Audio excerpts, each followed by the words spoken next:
Hello and welcome to the Survivor Maryland Generation 2 retrospective so far. I'm your host of Generation No, 2. I'm your host.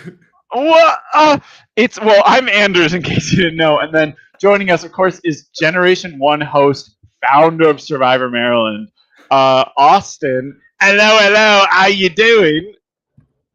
I'm doing great. I had to remember how to mute my YouTube stream. I was just sitting there waiting for it, and it's been a long time since I was on anything. So I feel like I've been risen from the dead. Thank you for bringing me on here, and I'm excited to chat about season 8 and Gen 2. But also, for me, like when Anders and I talked about this, like first of all, I just want to say congratulations to you on an amazing achievement Thank of you. finishing season 8, finishing 3 awesome seasons. People forget that I only did 4, didn't do 5, so you've already crushed quite You a lot did of it. 4 seasons, 4 awesome seasons. Yeah. But this is really like your space too, and a moment to celebrate you and to just chat about whatever you want to chat about, Andrew. So I'm happy to be helping facilitate that, but I'm always happy to see you and happy to be here and happy to talk Survivor Maryland. When is it not a great time to talk Survivor Maryland? Literally, I do it all the time. Any chance someone will give me, I'll do it at my job, just in life, on a date. I'll do it. No, I'm so glad that we were able to do this. Obviously, 8 hours time difference makes it hard to connect when I go, Yes. You want to be on an after show, and you go at 4 a.m. And I go, yeah, what of it? Well, I want to say thank you so much for creating this club, so I was able to find something to do during college and then really track my entire life onto it. I think it's great. Who knows what I would have been without this? Happier. No. No. This has been such a great thing. And yeah, I mean, when we first talked about it, it's like really any excuse to talk to you for content I'll take, but also to talk to you. I mean, just to put it out there, will Gen 2 finish? Will Season 9 and Season 10 ever come out? The answer to that is, who knows? Maybe. I obviously... Damn it, I thought I was getting an answer tonight. Ugh, I'm logging off now. Season 9 coming out next Monday. No, I mean, for anyone who doesn't know, it takes a while to make these things, and if you can't tell because Season 8 was 7 years after it was filmed, it takes a while to do these things. It's a lot of commitment. I mean, Austin was... It's really impressive you were able to do a couple of these seasons during college. Well, one of them, 2 of them. I mean, incredible. Because talk about for being me, a loser, am I right? I don't know how you were like in 4 different clubs. You were in RA and you still got Survivor Maryland out. I mean, yeah, you filmed everything and it was like 2004 or whatever. But still, it's crazy. I'm not that old.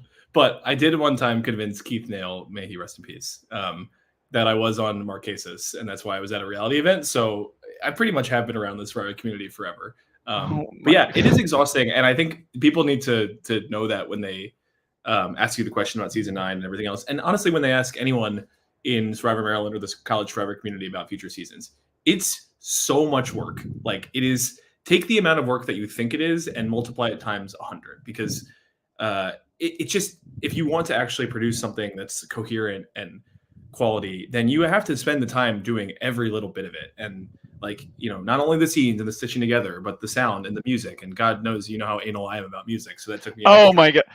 5 million years. Let me tell you something about Austin, is that for a while Austin would give notes on episodes, and the one complaint that we would always disagree on, or that he was always on, was like, I don't love this track. This track is supposed to be used for this or that. And I go, to me, it's just music. All right, we just differ.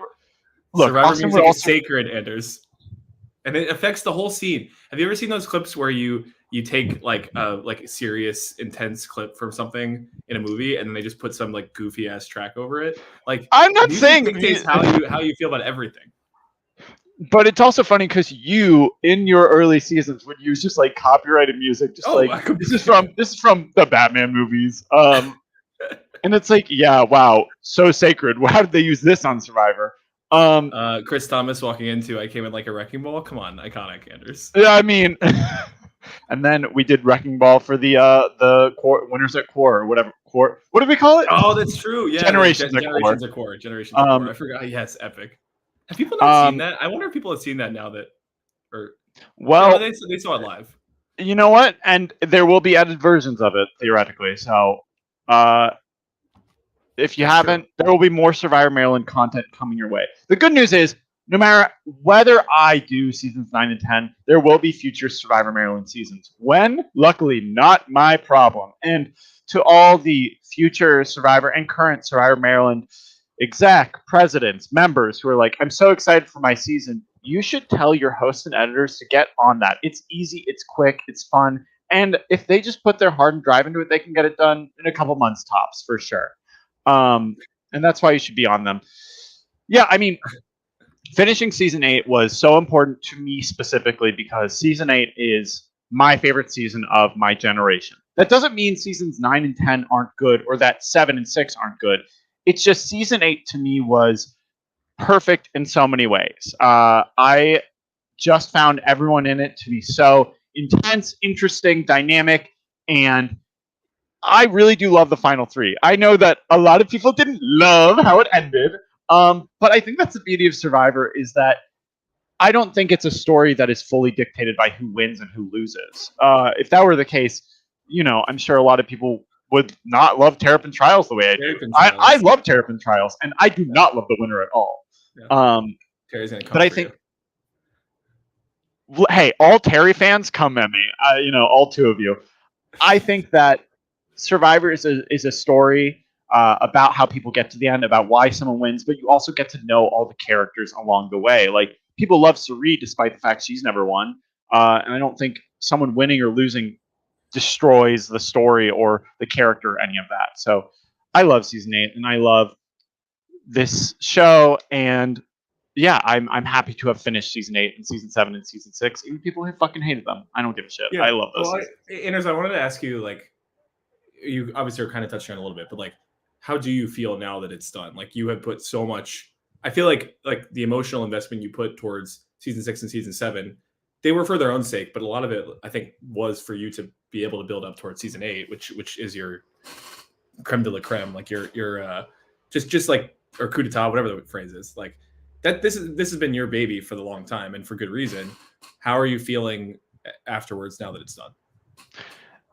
The thing about creating anything, no matter if it's just a painting or hours and hours of content on YouTube, as soon as you're done, all you can think is, now if I could redo it and make it better, how would I do it?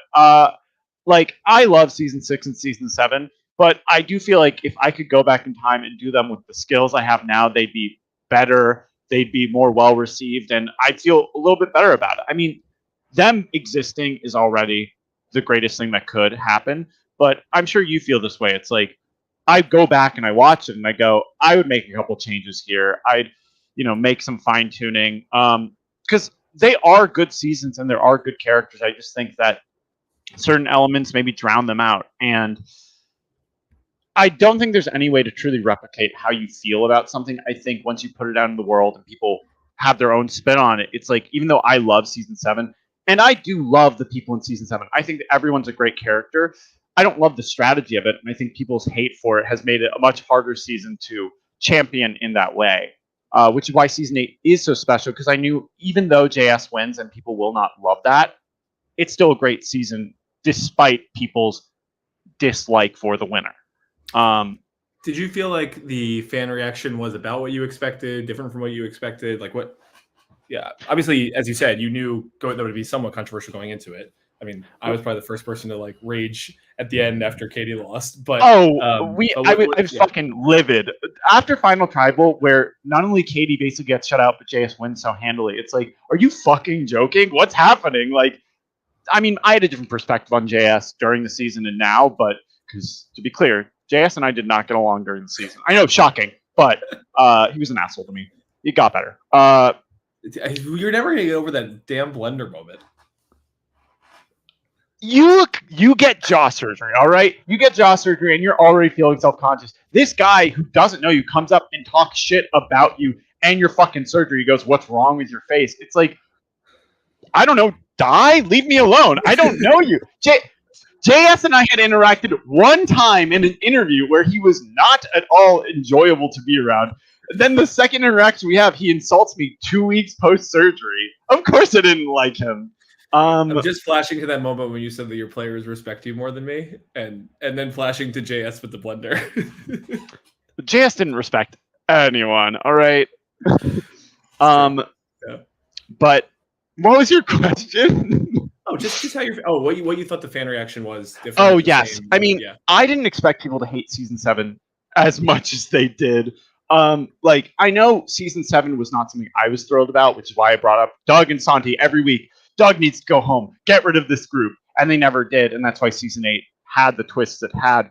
But I guess it's always fun to see people's insane reactions online to pretty innocuous things, and I think it's only become more and more enraged as time has gone on. So with season 7, I was not expecting the vitriol towards Amanda for sure, or towards Doug by the end of it. So with season 8, I went, what will they get really pissed off about? I thought people would get really pissed off about Jack going home because I knew Jack was incredible and her going home was it was like a very sad moment because it's like she's begging and they're just like, whatever, bye.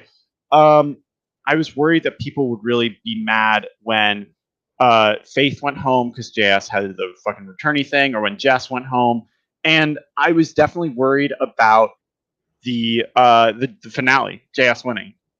But I don't even think it got that bad compared to season 7. No reaction in season 8 was that bad because the finale. I don't think people even really like. I don't feel like you took any huge blows during the season for individual moments. It's funny how much like you brace yourself for them as a host, as a producer, as an editor.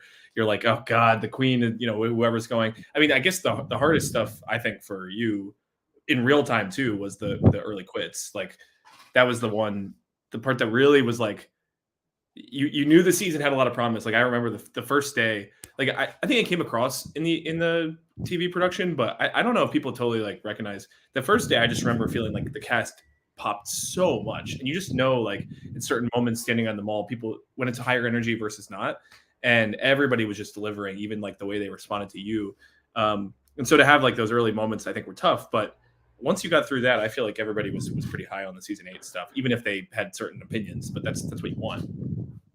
Yeah, I mean, Sherry quitting I was very annoyed by it. I don't know if you could tell by the edit, but her leaving was it was soul crushing in a way because like we had tried so hard to get her on, and I think I don't remember if there was discussion on this, but I do think her being there instead of Alex was, probably Alex Pascal was probably a part of the discussion. Like we only want 2 season 4, like to balance it, and it was Sherry. So the fact that she did quit, it's like it was disheartening because it also goes, well, I know this is really going to fuck over the returnees on that side.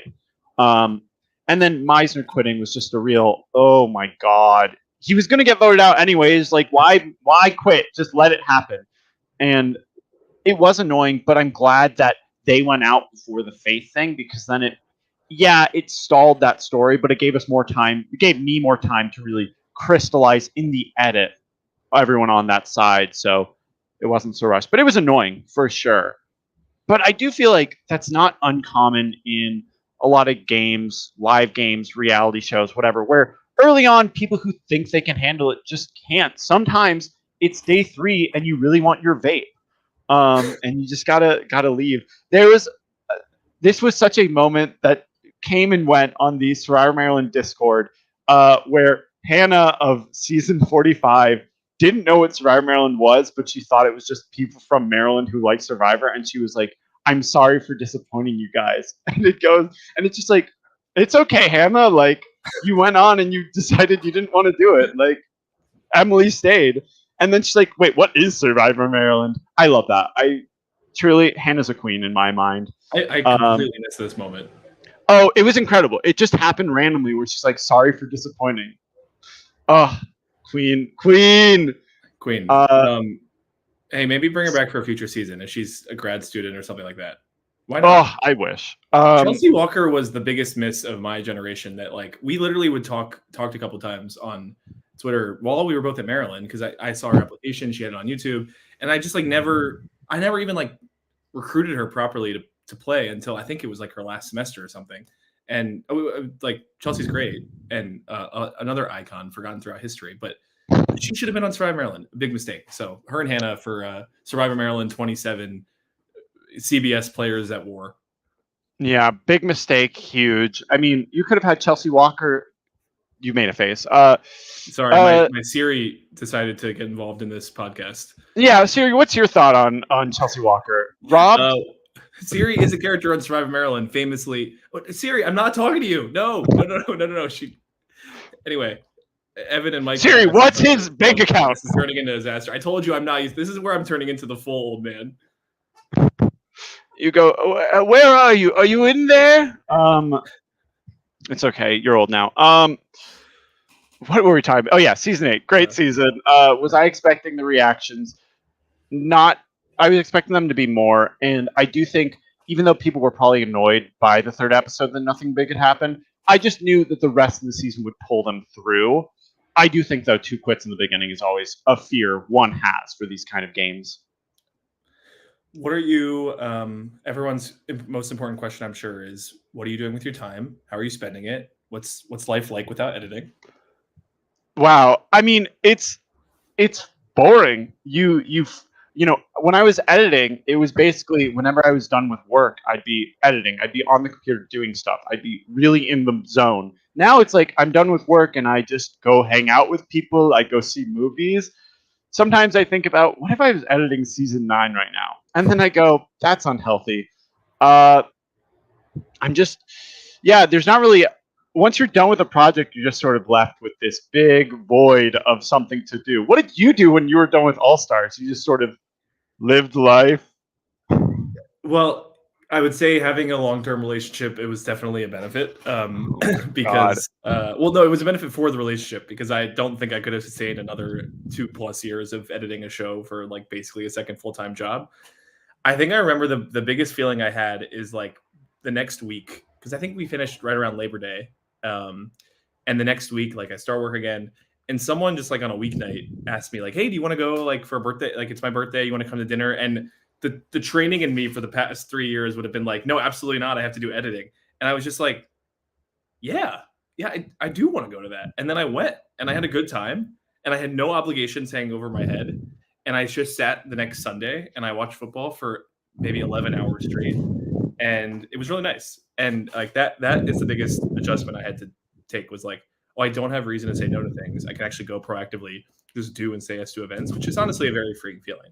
But I know what you're feeling too. And I mean, I still think about it sometimes, of the feeling of like the work that goes into it. And honestly, the journey of the editing, as hard as it is really fun to like see it finally come together. And there aren't that many things in life that are like that, where you get to kind of tell that narrative arc in a way that's very personal to you too, because you lived it, you built it. You know these people, like you were involved in every aspect. So it's nice to tell the story that you saw and could feel and can crystallize in a specific way. I don't know. How does it feel? Well, you can actually go ahead, but I had a question for you. I was going to I live in the world of reality TV in a very specific way in what I do for my job. So doing it personally for things I care about and for people that I know and stories that I really feel confident in, there's an ownership of it, but there's also like, I love to create and then have someone go, wow, this is really fun. I have an opinion on it. Because the worst thing something can be is forgettable. And I guess I do like making something that people, even if they hate, remember. Like when the big 500 list of Survivor players came out and Doug was like the third person in, like, third to last. I went, that's insane, but also how incredible that out of all these people, you knew Doug is important and he has to be at the end because he was such a villain to me. I do think that's insane, but you know what? At least he wasn't just in the middle, forgettable. Yeah, I mean, I can't say I have a good memory of characters number 363 through 192 in that ranking, but exactly. Thankfully, so many of the Gen 1 players were very high up, so I mean, it's fine. But like everyone's favorite, Charlie. Hey, we love Charlie. Iconic first episode. No, I mean, that was my question for you. Basically, is like how does editing for the real shows isn't the right word, but for these big productions that are from the same. I mean, because I really like Survivor. Obviously, it's a huge passion of mine, and I love telling Survivor stories. But people a lot of times would ask me like, why don't you go do this as a career? And for me, like, they are very distinct. I think I would love telling Survivor stories for the show too, but there is something very distinct about it being your own. So I think you kind of answered the question, but are there bigger differences that you see in terms of the two editing practices? Yeah, I mean, the first one is that when you create shows for networks or for production companies, for streaming networks, it's with specific keys in mind, themes. You have to get across certain things, and the lack of control can be difficult, I think, because you're not just telling a story, you're fulfilling obligations, like you have to have certain advertisements in it, or it has to be under a certain length, or you can't go too far into the subject. It can't be this. You don't want it to be too messy. There's a whole lot of legal jargon and whatnot that gets involved into it. And also, it's like, you know, at the end of the day, you are doing this for advertisers as well. So it has to be of a specific take. And you have all these other people involved who are higher level. It's just, there's more cooks in the kitchen and there's a lot more to consider, which doesn't make it any better or worse. It's just, it makes it different. And it's nice when you create, for instance, a college survivor where these episodes can be an hour and a half long. Every episode, if you want to make every episode an hour and a half long and end it with At the no end. tribal council, you can. And people may not like that, but you can do that. It's nice. It's nice knowing there's no one stopping you from doing it. And for these stories, like it's nice to know that at the end of the day, what I want is what happens because I was there. I'm the one editing it. I see what's happening. I'm not making unrealistic asks or making expectations without knowing what's truly there. So, I mean, there is a difference. There's an ownership difference, and there's also a relationship to it. You know, you did All Stars alone because you wanted to do it. You knew the story. You really cared about it, and there was something specific you wanted to do with it. If you had other people working with you, if you had editors and whatnot, there would be all these changes you'd need to make, or all these notes that you'd have, and there is just that disconnect when there are other people involved, when there's all these obligations. So that's why I don't do it professionally in that way, because this is a special thing for me to create. Yeah, well said. I guess when we're on the editing subject, I saw there were a couple questions about this, and I thought about it too. But you talked about a little bit that you would, you developed your skills. But how do you feel like your editing style or process? A process maybe is one. Well, how do you feel like your style or process changed since as you've gone along through your 3 seasons? I think that when you first start out wanting to create a survivor or working on a survivor, we've all watched the show. We get the way it's built out. You've got the recap, you've got camp life before the challenge, you've got the challenge, you've got the strategy, and then you've got tribal council. It's all cut up like that. But there is a certain skill in telling a story or crafting a scene that I think takes practice, because it's easy to have a 5-minute scene of a conversation, but it's harder to make that into a 1-minute scene that gets across the same information. Understanding how to really limit the footage for each moment and just crystallize it into that very specific nugget you need to tell the story. Because in my mind, what I've learned is that Survivor or reality TV, competition reality TV, is basically 2 stories being told at the same time. There's episodic, why does this person go home? What's the story that leads to X going home? And then there's the season-long story, why does Y win? How does this person win? And so learning how to craft both of those stories at the same time is the most important skill to making a good season. So I would argue too, though, that there's, and I mean, you obviously do this. I think that was one of the big compliments that you got from season 8 was it's not just those 2, but it's also how do each of these people's journeys go throughout that season, and that's when the best seasons can really show that, because you get so much development, so much character across each of these people. And it's the same way that a lot of times, like, sitcom, or not sitcom, but fictional TV shows scripted. have an A story and a B storyline. You're following a few people, but you can follow at least 10, if not more, people that have these defined arcs across the season, and being able to weave those together in both the episodic and the long format is, I find it to be such a mentally stimulating exercise, but also just like a really rewarding one when you can pull it together. And the fact that those storylines do exist in real life. I mean, there were so many beautiful ones in season 8 that it's so fun just to actually capture them and what happened in some ways that people don't even themselves necessarily recognize until they see it. I mean, I think it is just the longer you do it, the more you can recognize this is a storyline that can work and does build into the greater story I want to tell for each person. You know, what is the story you want to tell for Dylan, and how do these different moments fit together? How can you see it? I think the more you do it, the better story sense you get as well. Of like, in this conversation, he says this. This actually works well into what we know about Dylan and how this will affect other elements. Which is why I say, like, in season 6 and season 7, I'm sure there are a lot of storylines that just aren't fully built out or could have been built out better, knowing where it goes. So I think that's just something you get with experience. Like, if you were to go back and watch season 2, your season 2 versus All Stars, there is I mean, besides the quality, obviously, of the cameras and whatnot, you get more complexity as well. Like, season 2 is a less complex season. I mean, there's just fewer storylines that are occurring, but it's not simple. I just mean that, like, I actually don't agree. I don't think it's a less complex season. I just think the narratives are not as coherent, especially for the first half of the season, editing wise, because I just wasn't good. I didn't have that sense of the narrative. That's what I mean. I think it might be the most complex newbie season of all of them, but I don't think that it's necessarily reflective in the edited version of it. I think it's complex because there's a lot of things going on outside of the show because they all live on the same floor. But I would say narrative-wise, those complexities aren't reflected in the same way that, like, All Stars does it.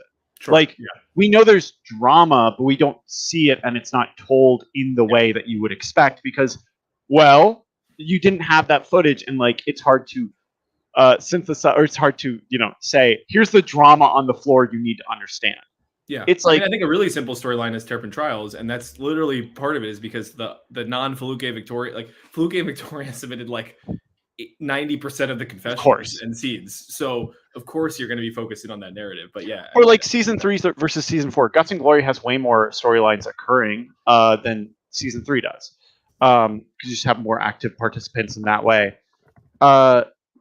So yeah, I mean, there's also that, but I also think for you, it was like, you clearly got a better sense of what the stories were and how to edit them. I mean, even in the short time between you making each season, somehow, God, a machine. I mean, I remember putting out the La Plata episodes that were, absolute garbage and posting them in certain Facebook groups and being like, these are so good, obviously. Like, why are people not watching more of these? It's so cool that 10 people are watching them. It's really interesting. I think like so much of being a good editor comes down to being self-reflective and self-aware.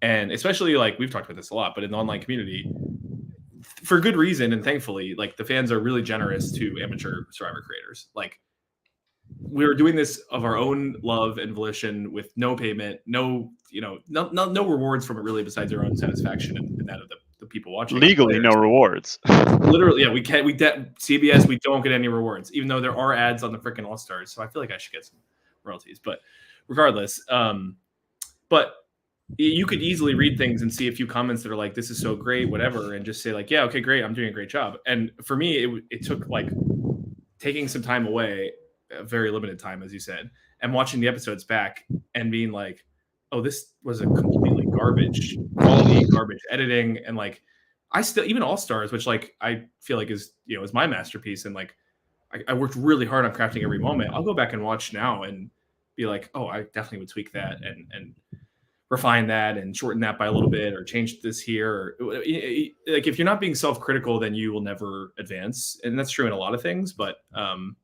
it's very easy for people to just get complacent with the status quo. And the thing that's been really awesome for you and for Ian and a lot of others is that like you do see development in the way people edit and tell stories, because they find their own voice within that and their own style. And that takes a lot of work and reflection, because you are not going to get that from outside voices.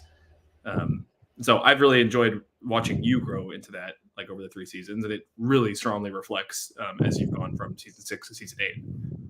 I'm sure you feel that way. Yeah, absolutely. And that's why I'm really proud of season 8, because it is so much better. Because I just got better at it.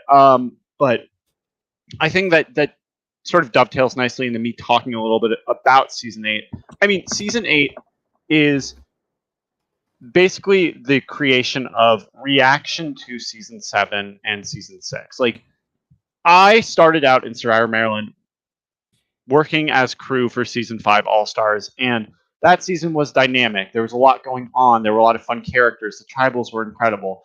I mean, it was just an incredible season all around. So for me, coming into season 6, I went, well, that's what every season is like. Every cast is incredible, and they're all playing the game 24/7, and you'll never know what's going to happen. And season 6 was really great, really fun, but also it hit a point where people were just less aggressive than maybe you'd expect, and things didn't become as fluid, and there wasn't as much footage, and blah blah blah.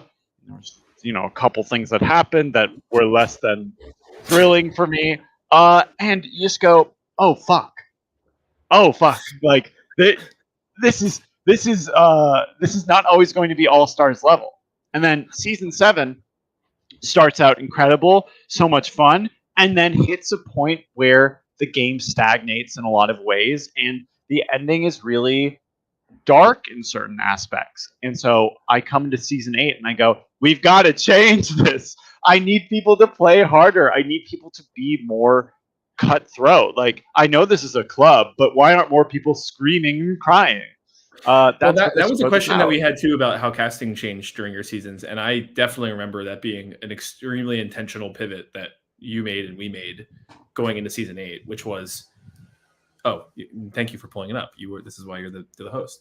But I know I came from like a sports background, and like competitiveness is like to an annoying degree a big part of me, and so that's always like what I look for right away in casting. And I feel like your background probably led in more into like character searches and development, like looking for big personalities there. And would it be fair to say that I think like when you went into season 8, you were like, we are going to make sure every single person that is in this cast is extremely competitive. And that seemed to be, I think, the defining trait. And that's why the season was named that way, really. Yeah. I mean, a big thing was, I said, I knew a lot of people were graduating, and I mean, you had the benefit of when you started this club casting a lot of freshmen and sophomores. So by the time that you were doing All Stars, all of them were still around. Whereas for me, I was shifted more into a space of more variety in ages, but also that meant less availability for people to come back in an All Stars format. So for me, I went, there are people I want to bring back, but also I want this to be more competitive. So looking for competition was a more important factor than just character. But I also like, if someone was just competitive but boring to me, I was less interested in casting them. Because I think the thing is, when you're casting these kind of shows, you want people who are going to pop, who are going to be interesting, but you want people who are interesting in that same way that they are going to want to play. Like, no one wants 20 people with great personalities who don't do anything to play the game.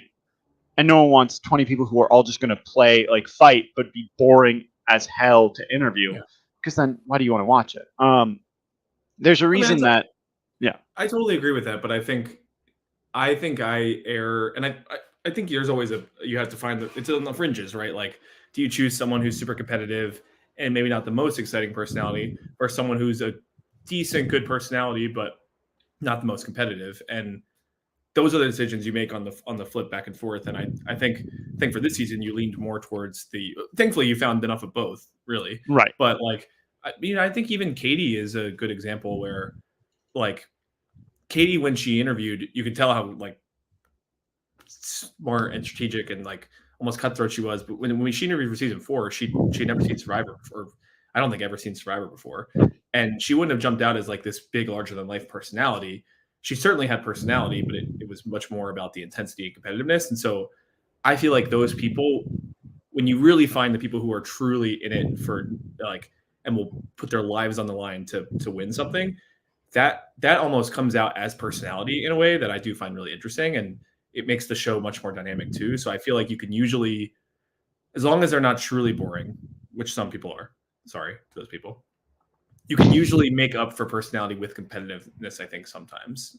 Of course, when you can find both, it's a great win.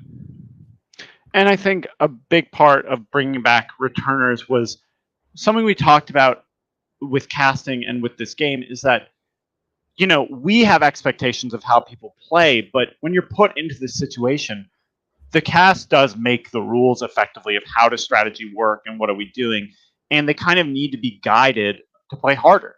Like it is it is a new experience, so when they're put with people who are going to be setting up meetings and conversations and strategizing, they will pick up that's what they need to do. So in my mind, I went like we talked about Guts and Glory and like Alan and Nicola and like how that affected everything.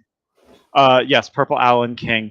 But for me, I saw a question earlier. It's like, was it always going to be 8 returners and 10 Yeah. or and 12 newbies? And yes, the intention was always to put the returners on the back foot, because if you put in 10 returners and make them equal to the newbies, they're going to kill this game. Because if they have equal numbers, they can easily flip someone over to their side. Like they're going to be better players on average because they know how to play the game. They're going to be more effective, better speakers, and they're just going to get control. So putting them on the back foot means they have to work harder, which in turn will make new people work harder. At least that was the intention. And then I thought back to Angie was on the bottom since the merge, and she kept trying to have something happen, but needing all those votes made it almost impossible for anything to ever happen. So if I start putting in advantages, people will feel more inclined to play the game a little more aggressively. I went, swap screwed, having no numbers on your side, needing one more vote.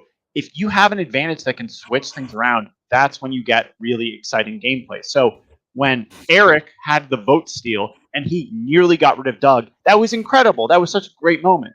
And I don't feel like you need to put in a million advantages, but putting in an advantage that allows you to choose when the swap happens or gives your tribe an advantage, like that is something that can really shift the game. A vote steal, an extra vote, an idol that can only be played on another person.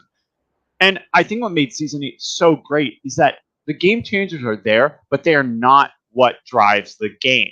Like, and in fact, most weren't ever used. So there's something really special about the cast that's reflected in like, I think the best twists are the ones that don't really factor into everything. Like you want the twist to elevate the game, but you don't want the game to be solely about that. Like for All Stars, the partner twist is important and integral to a lot of story moments, but the game exists beyond that, and it heightens certain stories, like the Shubel and Sabrina and the Chris and Victoria.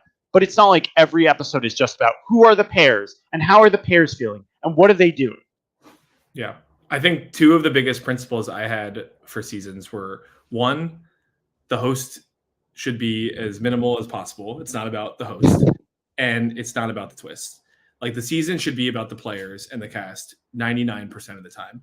And the point of twist is to create more dynamic options for the players and cast to shine. If the game is the storyline, like this is what my problem was with season 41 and especially like the really early part of the new era, is the game, like we were talking about the monster and the game.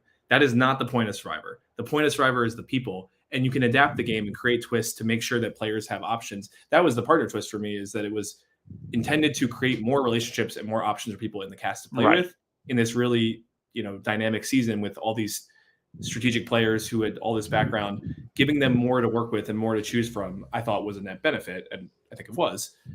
That twist allowed them to get, have more unusual options and more choices that you wouldn't normally see, but it did not detract. They could play completely aside from the partner twist. They didn't have to play towards that. Right. Eric voted out his partner. Right. And I was really pleased. I was actually worried, I think, going into the season, your season, season 8, that people would, the game changers and like so many advantages and twists. But they didn't end up, like, there weren't that many that factored in so majorly. And I think you're absolutely right. The balance of it was really good. And ones like the swap gave people options and choices that didn't detract from their game. So I think it was really well done. And plus, at the time, it felt like we were throwing a lot in there. Since Survivor has evolved so many ways since the time that season 8 was filmed, that's like, just a drop in the bucket compared to where it was, 10 years ago. And I look back, and I did cut out a bunch from the season, and plenty didn't get found. But I do think that the best player, like I feel like everyone played along with it and played around it, but it wasn't the storyline, which was really fun. Like, yeah, Faith got targeted because of these things, but it was more like, why should we get rid of her instead of Mike? that became the story part, and it was because she keeps finding swaps, and that's why she needs to go. And um, yeah, I mean, I think twists can easily go wrong if it becomes too important. If it swings the game too much in one direction, like you need an advantage and then you win the game. And I think it's hard to find that balance, especially when you're trying new things.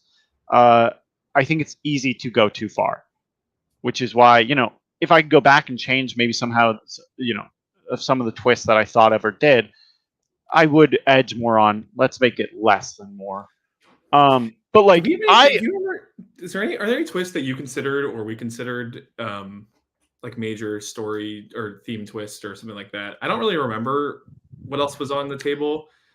I had one that I've always wanted to do. Well, not necessarily wanted to do, but I played in an online game one time that was everybody started with an idol, and it was actually pretty fun.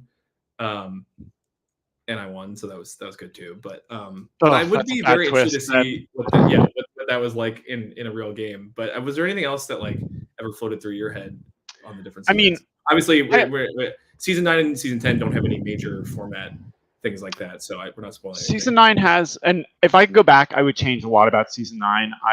Season 9 is, I love a lot of the people on season 9. I don't think the format totally worked, which was 3 tribes, and the winning tribe decides which other tribe goes to tribal, which is fun as an idea, but I just don't think three tribes is that interesting.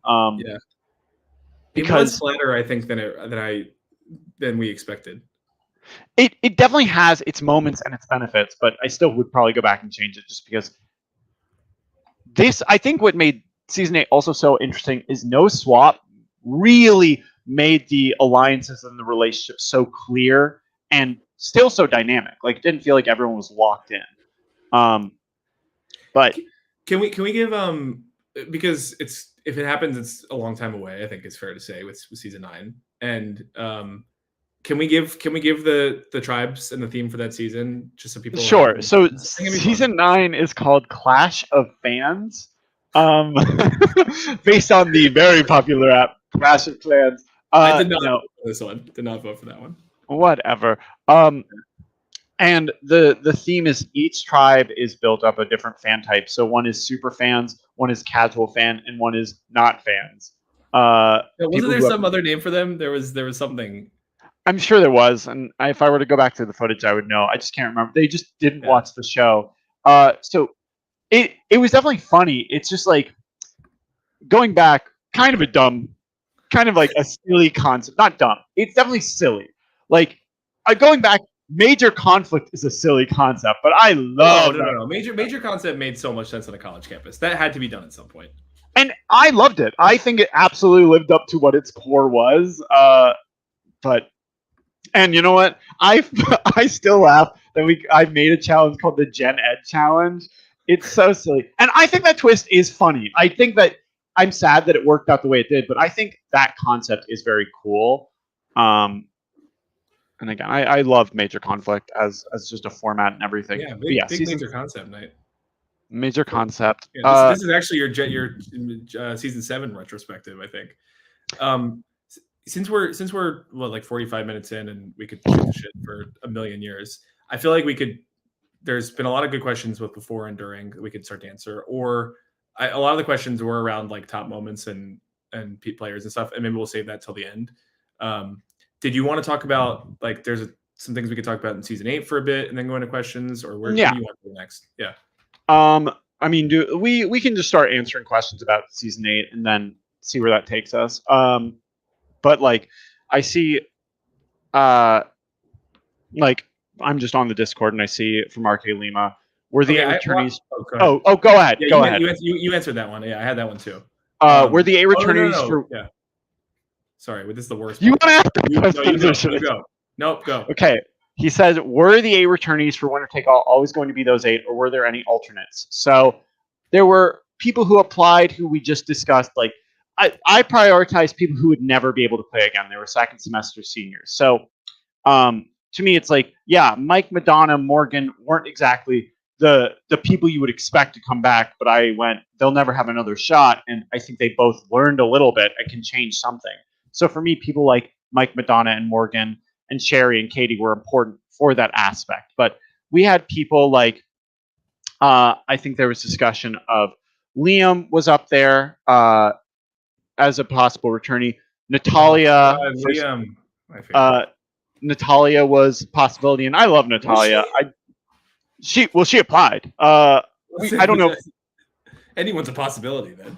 Well, she applied. She was interested, and I think Natalia is funny. But I think I think it was hard to argue why a first boot should come back over someone who made it a little further. Let's see. Amanda from season 7 was interested in coming back. Let's see. Josh from season 7, Swale from season 6, Cowboy from season 6, Alex Pascal. What was the decision? I feel like Swale was both a good player, a favorite of yours. I don't remember why he didn't make the cut. Was it just like was part of it thinking that he was younger and had more time? Yeah, I think for me, I went Swaley's incredible. I know he will play well, and I mean he's going to come back on All Stars in my mind. So I don't see the need of prioritizing him over someone like Mike Madonna who won't have another shot. But yeah, the reason for why it really was, I guess my whole perspective on Survivor Maryland in some ways is that I started this because I knew this was I started doing it after Austin because I knew this was an awesome club. I started it. Well, like when we first talked after connecting on Orgy Universe, like you said, you were finished. It was finished after you were gone, and I said I'd like to see this continue because I went, this is something I know I'd love to do, and I have to imagine at the end of the day it'll still be a fun experience for whoever gets to. So I guess I'd rather give more people the opportunity to play than just pick, this person to play over and over and over because they're a great player. Because that's really what also separates it from like a CBS show. This isn't about who the best players are and who's going to attract the best audience or whatever. This is a club. So bring in people who can play again when, they won't have another opportunity another time. So like, I don't think you brought back Alan and Nicola because they were the greatest players of season 1. But you brought them back because they would be fun. You thought, why not? Like, it was their last chance, and well, I did really want Nicola back. I would have brought her back for any season, but sure, I was lumping them together to be nice. Yes. Yeah. Alan was not my initial choice for that one, but yeah, it worked out. But I love Swally, and him getting not chosen for season 8 was purely because I will never get another chance with Mike Madonna, and it could be funny. Same with like why choose Morgan over like Amanda or someone else, and it's just like, well, Morgan's a second semester senior and she's funny. She is funny, and I hope that she'll come in and learn from her mistakes. And she didn't, but hey, you try. Season 8. Oh, I had a question for you, and there was also a question for me that I can talk about whenever, but on season 8 and the ending. But I think this goes into it too. I think one of the interesting parts about let's talk about the ending of season 8 because look, as you said yourself, you were not unhappy with JS winning necessarily, but unhappy with how the ending went. And I think so. From my perspective of where I was at the time, I knew Katie obviously going into the season, and Katie would pretty much keep me updated as everything that was going on. So obviously, paragraphs on paragraphs. Oh my god, I should go find these. She sent some to me. I know, but I now I feel like there's like a snippet we could do. So Katie, I'm getting Katie's perspective as the season goes on. I think it's fair to say, even with a KD bias perspective, she was playing a pretty flawless game. And so I'm going in, and as she talked about in the after show, like she was really in a bad place going to the final tribal. But I definitely did not expect the disrespect that she got. And as a lot of the fans, I think, rightly pointed out, it was almost, there was such disconnect between the answers and the questions as the night went on. And, it was like people weren't hearing answers and would she'd list out 7 things and they would say, well, we haven't really heard if you've done anything. You haven't talked about anything you've done tonight, which is so this is the question. So I I was really frustrated by that, and I remember being really mad about it after. And like I knew JS a little bit. I didn't know him very well. I think both getting to know him more over time, also how much he's matured, but also just seeing the season back, I have a ton of respect for him and winning. And like I think you can feel both that JS was a really fascinating player and character, and a really compelling and not a weak winner at all. Like it's not like JS was a weak winner. He played a really strong game, a really dynamic game. There were very obvious flaws in his game, but other things that he did to compensate by being so overt and so obvious about what he was doing that it helped the jury. Whereas Katie's game, I really almost think Katie's game is so good that it's not conducive to especially a college survivor jury, but maybe a jury in general. And it was really hard for me after watching Generations at Core. So for those who watched the game we did during COVID, the online game that brought people from the Generations, Katie also annihilated that game. Like she was so incredible during it. And it wasn't just that she made it far, like she made it to Final Four and got cut out right before the Final Three. She like went in, was really strong in the early stage, then found herself on the outside of the numbers based on how it worked out, and then completely flipped the game against a lot of the Gen 1 people as she was able to play both sides of it. And that Stephen Rue, who ended up being at the end, also played really strong. I don't remember Steve Rue and Swale. Swale, yeah. But Katie like was the player of the season, I think it's fair to say. And for her to do that 3 times and people to not even realize what she was doing during it, it's just so crazy. And so I was really frustrated by the ending, but I think it's very easy to say the most frustrating part was how the jury handled it. And so it's made me think a lot about why college survivor juries are often really disconnected from what the season's storylines and outcome are. And obviously you're not living on the beach together. So like one of the things that hurt Fluke was that she had all these strategy meetings behind closed doors with a smaller amount of people.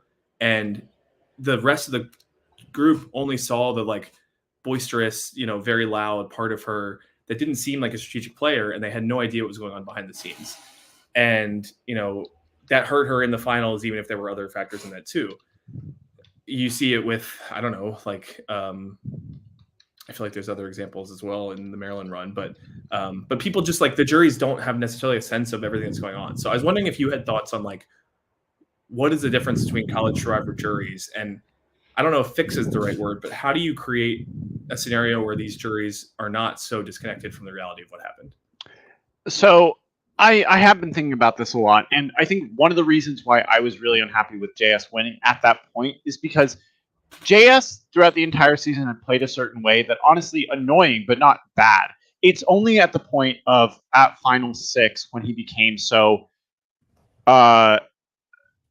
intense and aggressive with Eric that it just really became like, this is less fun because you're attacking someone. Like it was so much more personal than it needed to be, and it was just, it's not fun to watch that. It wasn't fun for Eric to be in, and it was just like, this is a game. Like I get you're pissed at him, but this is you know that this also is you hyping it up, and it's so unnecessary for you to do it. So I think for him still to get rewarded for his behavior at the end, it was like, JS, if you hadn't done, and I expressed this to him, like, knowing you win, he said to me, I'm not getting that great of a winner at it. And it's like, well, I can't change reality. Like, you acted like kind of an awful person at the end, and it makes you seem worse as a winner because of it. But I do think where we get into the why does the jury not see Katie's great game, or why are they discounting certain elements, I think it just comes down to the jury isn't forced to be together and talk all the time like they are in CBS or whatever. And I do think if I could go back and make them have like a jury sit down where we go through all this and I'm asking questions like, why do we think each of these people is in the final 3? What do we think their games are, and make people actually verbalize it, then you get more to do. I think no one was really actively talking about it in the group meet. They certainly weren't having long discussions at the tribal councils. So they just didn't really talk as they should have. I think if you had everyone sit down and express how they're feeling, what they think, you get more of a sense of, oh, well, here's how Katie affected my game. Here's how she affected mine. Or, oh, yeah, I guess JS really didn't have that much involvement in this move, it sounds like. So I think it just comes down to, in the same way that you don't get to see everything because you're not on an island, you don't get that same ability to just sit down and talk about the game because you don't have to be together. Yeah, you can go to the bar. Well, that's where you should have the round table at the bar. I think you are spot on, and I feel like if I were going back and doing College Survivor again, because even the thing with the jury is that like in CBS Survivor, you're sitting there for an hour and a half for these tribals, if not longer sometimes, for just the question and answering part. And as boring as I find that part a lot of times, I'm sure for the jury it's really enlightening when they talk about here's what happened at camp today and here's what's going on in the challenges. Even if people are not playing their cards, you still are more involved and more in what's going on. And you both don't have people there all the time. You don't have them living together, and you don't have them, even when they do come, spending a lot of time actually seeing what goes on, because our tribals are like 15 minutes. So I feel like it would be great to do a couple times during the jury phase, like a round table check-in, not just right before final tribal because it can be so heated right then, but allow people to discuss a little bit more and probe them at different points in the jury. And you don't want to like force a jury's hand or force them to make any decision. But I think you're right that like giving them more information is ultimately going to produce more satisfying outcomes and more outcomes that feel like they're judged effectively. And I personally preferred Katie in this final three and think that she played the best game. I think there were really strong arguments for both Eric and JS, but it would have felt more satisfying either way if the jury did, at least to some extent, see each of their games properly. And oftentimes too much is based off that final tribal as well, I think, where even more so than the real show, people are really learning almost everything in that final tribal.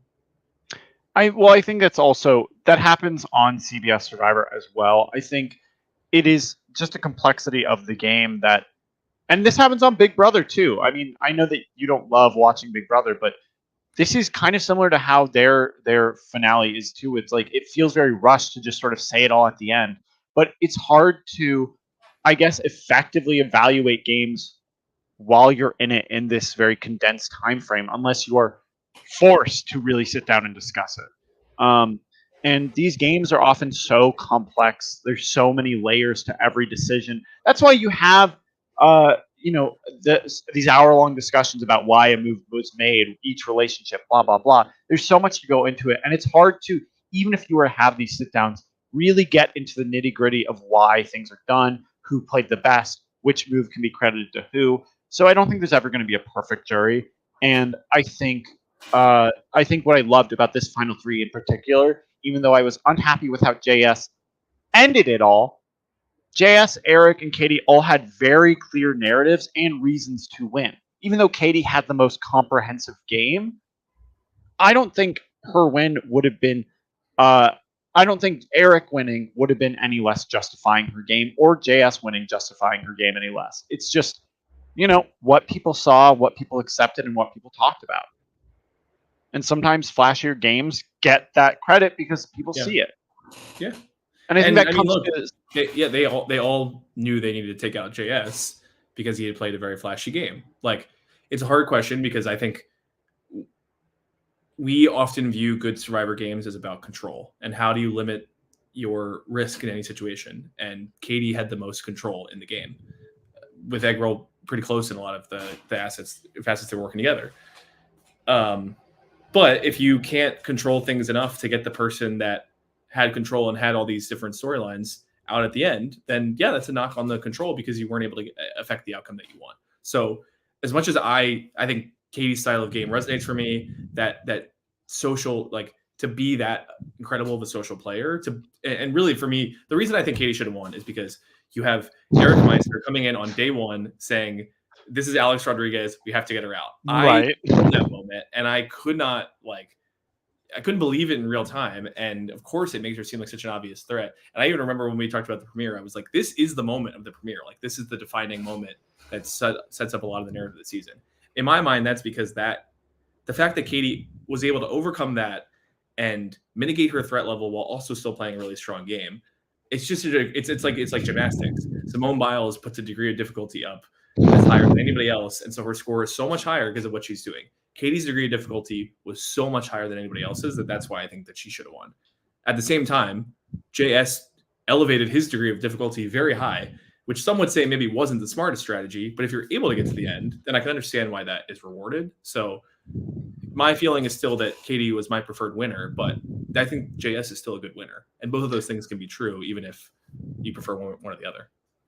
Yeah, and I think that was a big part of how I wanted to edit this season is that there is a winner to the game, but this is, if you want to watch it and decide that this was the more impressive game, I think that's up to you. And I don't want to say you're wrong for thinking, like, I don't want to discredit JS's win, which is incredibly impressive, but I also want to show off Katie's game was incredible. Yeah. Eric's game is so fantastic to watch. Like these Yeah. stories can all exist, even if the result is JS wins, because Survivor is not like I think when we look at great players, it isn't just dictated by who wins the season. You can be a great player and still lose, Okay. especially for a You're right. college survivor where the reward is a title and $100.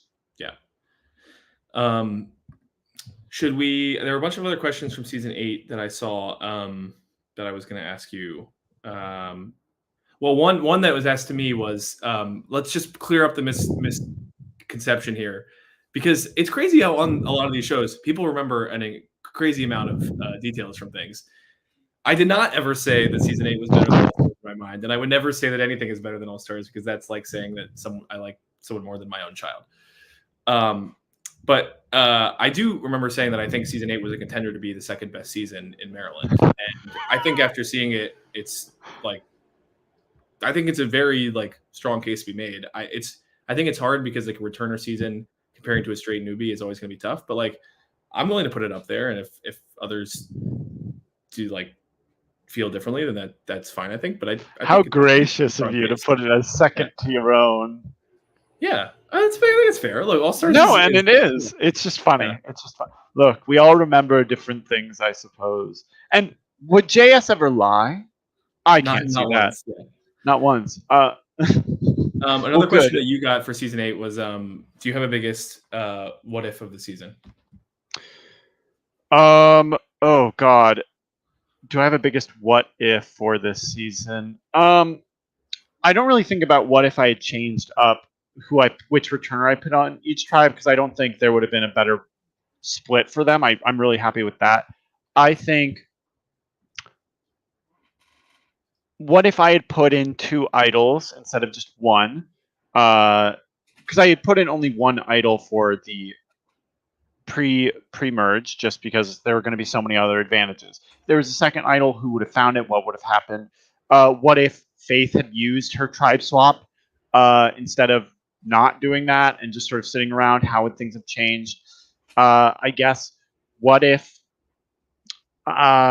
Sabrina had there's the what if. Yeah. What if Sabrina had won? She did. No. What if Sabrina listened to Katie and they get rid of Fish? Like, how does that shift things? Because Sabrina had a relationship with JS. Does that make things more complicated? What if people do vote out Katie first? What happens? Do I like this season at all, or does it become just an onslaught of get rid of all the returners and it's, a final 3 of boring people? I don't know if I have a specific moment in the season that I'm unhappy with, which I'm really happy about. Like, I was crushed when Jess went home. I love Jess. I was very sad when JS won 3 challenges in a row, because it was like, fuck. No, I guess I don't really have a what if on that. There is one what if I have, that does really shift things. What if I had recorded Tribal at the final 6 of final 7 or of season 7, and they had done the 3-2-1 plan on Doug? Because the whole reason Doug didn't go home is we had done Tribal Council and I didn't record any of it, so we had to redo it. And when I redid it, I asked a question where basically Angie said, "No, I'm going to be voting for Dane," and Tim then votes for Dane instead of voting for Santi or whoever that he was supposed to. So then it became 3-3. And so had I not needed to re-record Tribal, Tim would have never messed up that plan. Doug would have gone home with idols in his pocket. And then the final 5, we've got Angie, Dane, Delaram, Tim, and Santi. And there's a real possibility Angie wins the season, and that would have been I don't know how the fuck I would have edited it. I don't know. But I just think if Angie wins season 7, or honestly, if anyone wins and it's not Doug, and Doug goes home 6 with all these idols, Doug becomes, whoa, he really had all the power, but he just became too confident and completely missed the mark. That's so much more of an exciting story beat than Doug's friends refuse to get rid of him. And Angie goes home. Fuck you. So, yeah, I mean, that's definitely a moment that is a big what if. And then what if season 9 was made better? Made better. What do you mean? I think if it had been 2 tribes, it Oh, would just have like been, the season went better. if the format Yeah. itself had been revamped, I think it could have been a more exciting season. Like season 9 is a good season. It's compared to season 8, it's a You're letdown. really selling it. Yeah. I think it's a great season with a lot of great moments. It's just the thing that's crazy that it's I don't know most of what happened in season 9, to be honest. Like that's right where I started to be a bit too old to actually follow everything. But okay. The first couple of episodes of season 9 were electric, like Amazing, just absolutely wild. And it's almost as if you just package those up. Like if the whole season had gone like that, it would have been an all timer of a season. It was so fun. Yeah, and I don't think it's a bad season. And I love so many people from it. It's just it's not season 8 in the same way. Like its values and its theme are just different. So yeah. And then for All Stars or for season 10, it's what if people didn't drop? What if I got the exact cast I could dream of? Yeah. But I still like season 10. But I don't have any big what ifs for season 8. I guess what if Meisner wasn't trying to quit and just got voted out, and what if Sherry didn't quit? But I'm happy with how everything worked out. And if Sherry had stayed, like, who knows? Maybe Eric goes home, or maybe Katie goes home. It's like, if Sherry going home means that we get this great season, bye. Good luck looking for a job. See ya. Oh God. That's a bit of a what if, because Sherry was, I think, positioned to go really far, and it would have been really fun to see her. She was the returner that season. the Quad would have worked with, but I still like Eric's story more than I would have liked a potential Sherry story.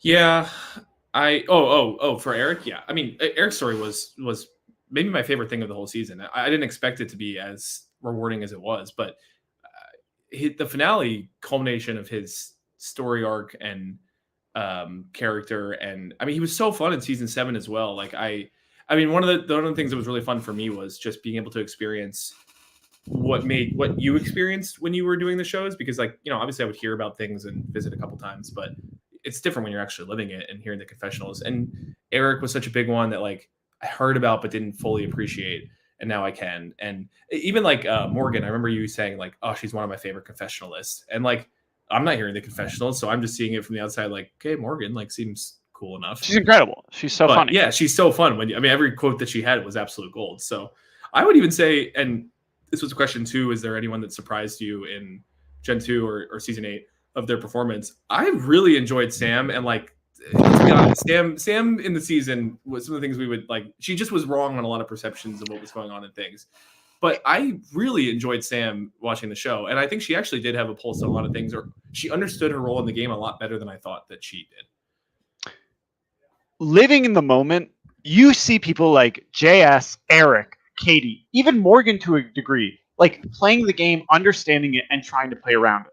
And in the moment, Sam is not meeting with anyone, doesn't have any actual stuff to talk about, and, like, is just basically talked about as a hanger-on vote. And the stat of if you removed her vote entirely from the game, it wouldn't change anything, makes it seem in that moment like Sam is not important. But when I'm editing this season and Sam is there, she is such a fun character that just every time she's there, she is immediately quotable. She is just incredible. It's like, I love someone who will come to tribal council, is not involved in anything, but will be like, shut up. Like, I will be here next week and you won't be. Like, you can yell at me all you want. That doesn't change your position in this game.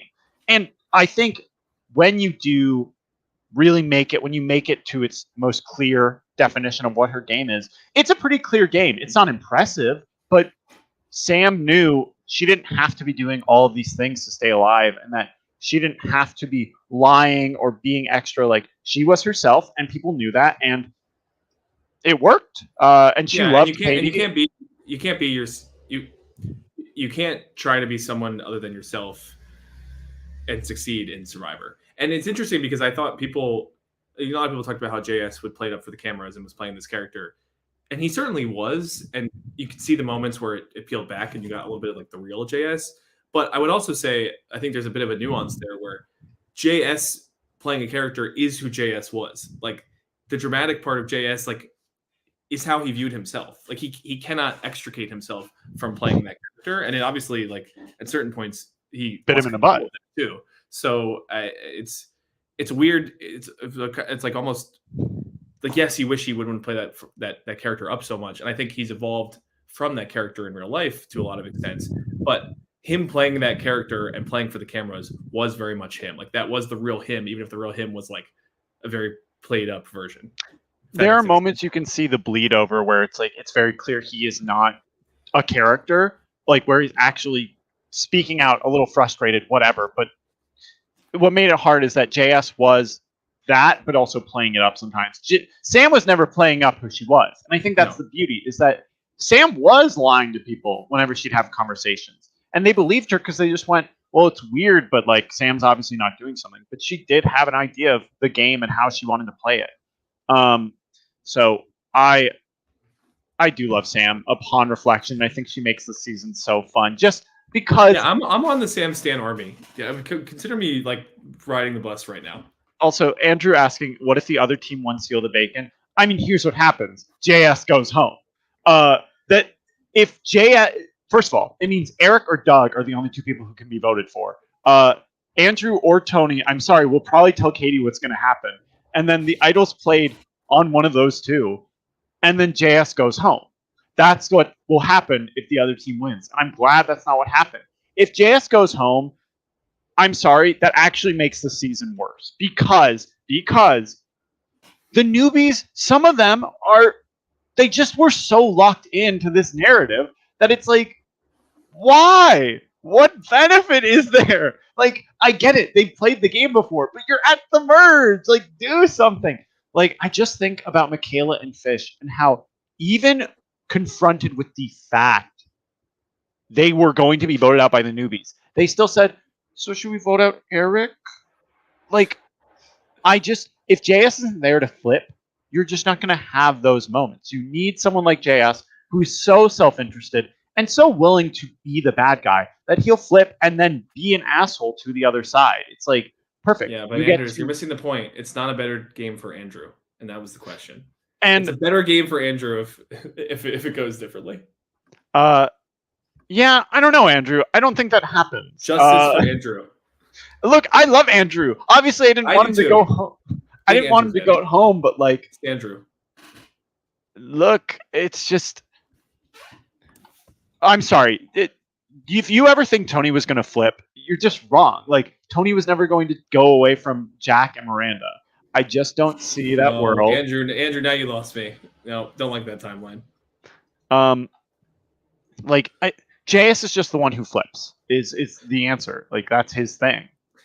Anders, I got a question for you that was from it's a good one to bring in right now as Tony was brought up. Is which Tony is best? Season 6 Tony or season 8 Tony?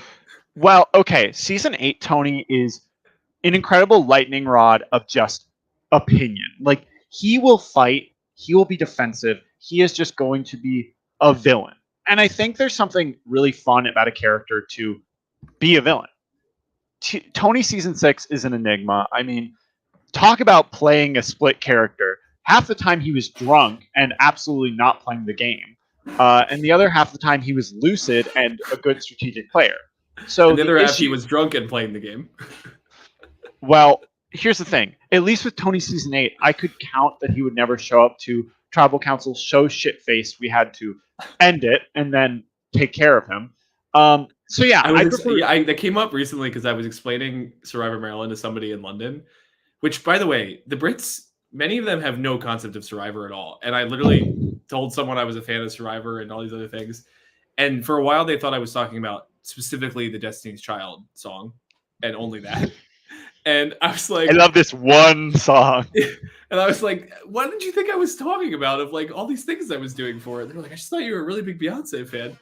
Which, I mean, I am, but like that's not what we were going for. But anyway, it was of course very difficult to tell the story. But one of the first questions was, do people get drunk at Survivor things? And I was like, well, sometimes, but it's not the main point of it. And like, but like sometimes people have gotten too drunk and they were like, oh, like, what do you mean? And I was like, well, there was one time at a tribal council where it got really bad. And they were like, oh, that sounds not good. And I was like, well, it wasn't like it could have been worse, right? Like something really bad could have happened. It just was sort of just not what you wanted exactly. And I was like, how do I explain that nothing terrible happened to anyone, but it was just a complete calamity? I mean, I think the person it was worse for was you, because I think I just remember you being at a breaking point at that point in the season. And we love season 6 Tony is the bottom line. Here's the thing. One of the first tribal council I ever attended for Survivor Maryland was at 2 a.m. on a Saturday. It was the failed Chris LeCompte blindside, where Austin said they're probably going to be drunk, and I'm worried. And I was like, okay, this is the first time I'm showing up to your tribal, so I guess this is what it's like on Survivor Maryland. So I didn't really care. Like, people can live their lives and be drunk. Well, that is the peak. That is the gold tier of how drunk tribals can go. Yes, where people stay focused, but then, well, there's some times it got a little messy, but then like afterwards we'll fight. But messy in a good way, yeah. There's some. I just remember there are times like where they would get distracted and be like, "Shut up!" Well, I guess it wasn't the players; it's the people that came with them. Who were just that was the problem. The people in the back, yeah. Rebecca.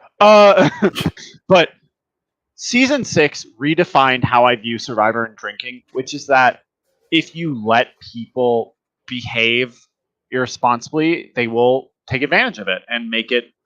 At the end of the day, this is a club, and it requires you to run it professionally in some ways. So yeah, it was fun to have fun, but like at the end of the day, I need everyone to be there and playing the game, because I'm not doing this shit just to do it. Like we're setting this up to fulfill an obligation and to have fun, but the game's got to be run. In season 6, I'm a sophomore, and I guess them showing up so drunk after I put in so much work to schedule all of them together, to be running all of this, and for them to flagrantly not give a shit, get super drunk, and then ruin it. Like, it was really hard for me, because I don't feel like you guys actually give a shit that I'm running this game and like I'm putting this together and I'm trying to make this a fun activity. You are just saying this comes for free. There's no big issue, and we're allowed to get as drunk as we want. And it was annoying to me because it was like, Kevel, Alex, I flipped around a lot of my own life, my scheduling, everything to make sure I could fit it in your schedule, and you didn't give a shit. Yeah, it's the idea that it's unbalanced, of like that you take it really seriously and you're putting all this work for them and they're not taking it seriously back. And that's all you want from people. Like, that was my goal the whole time, was to make an environment that people could take seriously. So right. They then did take it seriously. And yeah, I think when it got too far, and those are people's priorities, it offended me too, because I think I've said this a million times, but like, one of the reasons I started Survivor Maryland was because I was just tired of drinking and going out being the only activity that people did. So for people to then not be able for just a second to put that aside for a bit, that one night at the bar, if they don't go, would be too bad. Exactly. It gets really frustrating for sure. It's, when people can weave the two together. And honestly, I think the All-Stars cast was incredibly elite at weaving those two things together in a way that they still took it really seriously. That's when it's the peak. And I mean, even you see like a lot of the Good Michigan seasons, I think it's similar, where like when people are so invested in the game, if there's not even a question about their commitment, then it's okay if they drink or go do whatever, because ultimately none of that will distract from how seriously they take it. Right. So the one knock I have against season 6 Tony was that he didn't always prioritize the game in a fun way, and that made it, when he was drunk and it was funny, it was fine, but when it was like, you are just not giving a shit, I really don't enjoy it. So season 8, I love someone who will just be kind of a mensch the whole time. Yes. Season 8 I hated him. During the season, it was annoying to ask a question and it be framed like Tony. Season 8 Tony, when it's like, oh, sorry, you circle back to the question. Okay, yeah. Yeah. I don't know. That the jury performance is a tough one. No, that's ridiculous, but it's expected. I mean, like, I found it annoying in season 7 when people were like, you guys aren't giving Doug enough credit. It's like, didn't you send out a text that exposed that Doug was being a piece of shit? Interesting. We're playing both sides here. Anyways, season 8 Tony, to answer your question. But my first day as a host, starting out with all of them showing up and someone going, my favorite animal is a pussy. Oh no, my favorite animal is a cat because I love pussy. I mean, yes, it was Funny. Thank It God. was such. I mean, to be honest, it is one of the top moments of Gen 2. Like, it was so unbelievably ridiculous. And one of those lightning rod moments that you always wanted to premiere where, like, who is this person? Why did they do this? And you cannot script that kind of thing. So that's even more of a selling point for me. I don't know what you're talking about. And season 6 having the twist where the first person voted out gets to choose the two tribes, and it being Tony, and then him Yeah. afterwards. Honestly, that is one of my favorite moments of my. You're selling it. Season 6 Tony for the win. No, because I think it's season 8. Tony is just, to me, a more interesting character. I have questions about season 6 Tony every day and what goes on. Sure, well, so we all do, interesting but for me. Yeah. different worlds. We don't all wake up thinking of season 6 Tony. Only in nightmares. I guess maybe that's a good transition. Is there anything specifically on season 8 that you wanted to keep talking through? I guess the only thing that I still saw as a question was, what did I think of Katie's season 8 game? And I just wanted to take like 30 seconds. As if we haven't talked about it. I know. I just wanted to say, my queen, Katie On, is the GOAT of Survivor Maryland and College Survivor, unquestioned. No one can argue it. And God, watching her slay. I mean, you can tell, you know from me giving you notes on the episodes, that maybe half the comments were me going like, oh God, Katie is so good and she's just slaying and she's so iconic. So I love Katie. And I do too. I mean, there's a couple questions here on season 8. Like, are there any ghost storylines that didn't make the final edit? I mean, a lot of the, for instance, Sababa newbie storylines with Doug, like, oh, Doug and Winnick were close, or oh, there was this closeness between Fish and Michaela and Morgan, or like, I think the depth of Jack and Eric could only be touched on, but I think a lot of the smaller relationships that didn't really factor into why things occurred, I just sort of cut. If something wasn't the reason why someone went home or the reason why they voted a certain way, it was just not really involved. Like, did Dylan and Doug have a relationship? Of course, but it just wasn't important because they never did anything with it. Doug didn't know about Dylan's idol. Dylan goes home and, Doug continues on.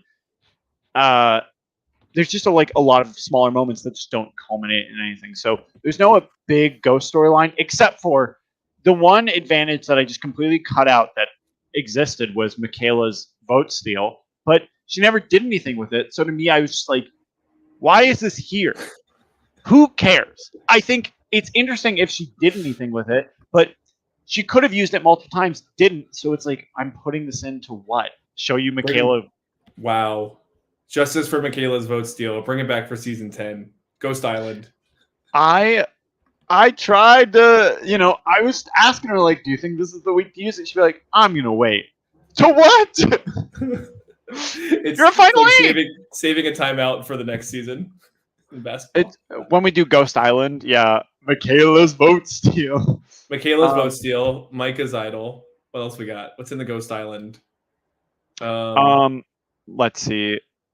Eric's vote steal that he. I guess we already have vote steal, but he used it to get rid of Chris instead of. No. Put Eric's. What was this? The suicide bomb. Oh, suicide bomber. It's gotta go in there. Yeah. Jax. Jax doesn't make the cut. Jax doesn't make the cut. You would find a note that says this is a thing, and then just be like, no, obviously this wasn't real. Let's see. Face tribe swap. Could have used that one. I'm trying to think if there were any other advantages that I have. Doug's jury text. Doug's jury text. You get to text the jury one question. Oh wait, what about just knock me? Who? He's just there. He's just a person that he finally exists on Ghost Island, along with Carla. Knock me and Carla as captains for season 11. You get Angie's domino. I don't know how it would be used, but I don't know. It'd be funny. The Dane train. Phil's flip phone. Yeah. Phil's flip phone. Yeah. Chris Lecomp's dog. His dead dog. Tough. Yeah. I think his dog did die now. Well, we can't vote him out. Yeah. Should we talk? Do some rankings, and then we'll just go questions till we feel like it. Yeah. So I think you asked me, like, who do I think are the top 10 players of Gen 2? Yeah, I'll set this up. So I had a couple for Anders, and I have some that I haven't previewed to you. So we'll get to those. But yeah, we're gonna do them on the spot. So we'll go through. We'll do. I at least made a list of top 10 players for Gen 2 and top 10 characters for Gen 2. We can do both of those, or we can just do players. It's up to you. I'll start with players and then maybe some characters. Okay. So maybe do we want to each start with our number 10s? Oh, okay. I didn't rank them fully in the 10, but let me do that. Come on. What's a ranking if you didn't rank them, Anders? I feel bad about ranking. No, we're ranking. I'll give you my Gen 1 ones. I don't care. Oh, yeah. Give me your Gen 1 ones. Well, I have Gen 2 ones. I gotta go find my Gen 1. Oh, sounds like he wasn't ready. I think I wrote this at some point down. Oh, that's me writing. What am I writing? Oh, I don't even know what I'm documenting here. Let's start with Gen 2. Well, you don't. Okay. You can do it. I've got it. Okay. So at number 10, mine is Jasmine from season 7. Wow. Top 10 players, Jasmine. Yeah, I think she's an incredible player. I think Jasmine is very well spoken. I think that she is. Jasmine made it farther than I'm thinking. Yeah, okay. That's well, she was swap boot, but Yeah. the reason she was swap boot is because she's a very competent player. She had that alliance with Liam. Like, she's a very forward thinker. She's very likable. She's very fun, and I think Jasmine gets overlooked a little bit because she went out early. But I don't think going out early necessarily makes her a worse player. Like, I think she has all of the qualities that could make someone a good winner. And when we did the Generation 2 quarantine game, she made it to the final 3 because she was phenomenal. Like, Jasmine is a very competent player, and I think had she not been put in a position where it's like, okay, hey Amanda, are you going to work with us 3 or the people that you like? And been the most clear threat, I think she could have made a run for it. Okay. All right. I had 2 honorable mentions, and I'll do my number 10. My honorable mentions were Dane Train, who didn't make it for me. Maybe he does for you, but just a little too late for Dane. But it's very strongly in the season, and he's high on my character list because it was a great ride on the train. But couldn't quite make it. And my other honorable mention is Andrew, and not just because he was in the chat. He had it on there before, but I feel like a lot of potential, not quite there. And I'll give Liam my third honorable mention because I just love Liam. Love Liam. Love him to death. But my number 10 was Faith. And I think that's probably a hot take for you. And you probably have Faith a lot higher. But I think Faith is very strong. But I think she's a bit too obvious about a lot of the stuff she does. And it worked in season 6. But it was very clear that she was just run circles around by the McQuad in this season. So that bumped her down for me. And what's funny is she's actually my number 9. Okay.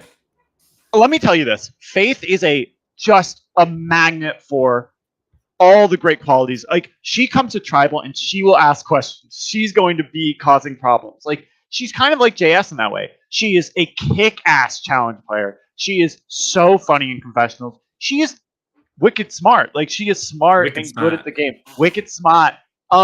Faith is basically exactly what you want in a Survivor player. If I could have 20 Faiths in a season, that would sound fucking insane. But I would love that. Like, I could never give Faith enough flowers for how much I think she brings to the game. And I do think she is so obvious sometimes with her moves, but there's a reason that Faith can go far in these games and why she had to be taken out. Because even though you know she's a threat, what if I work with her?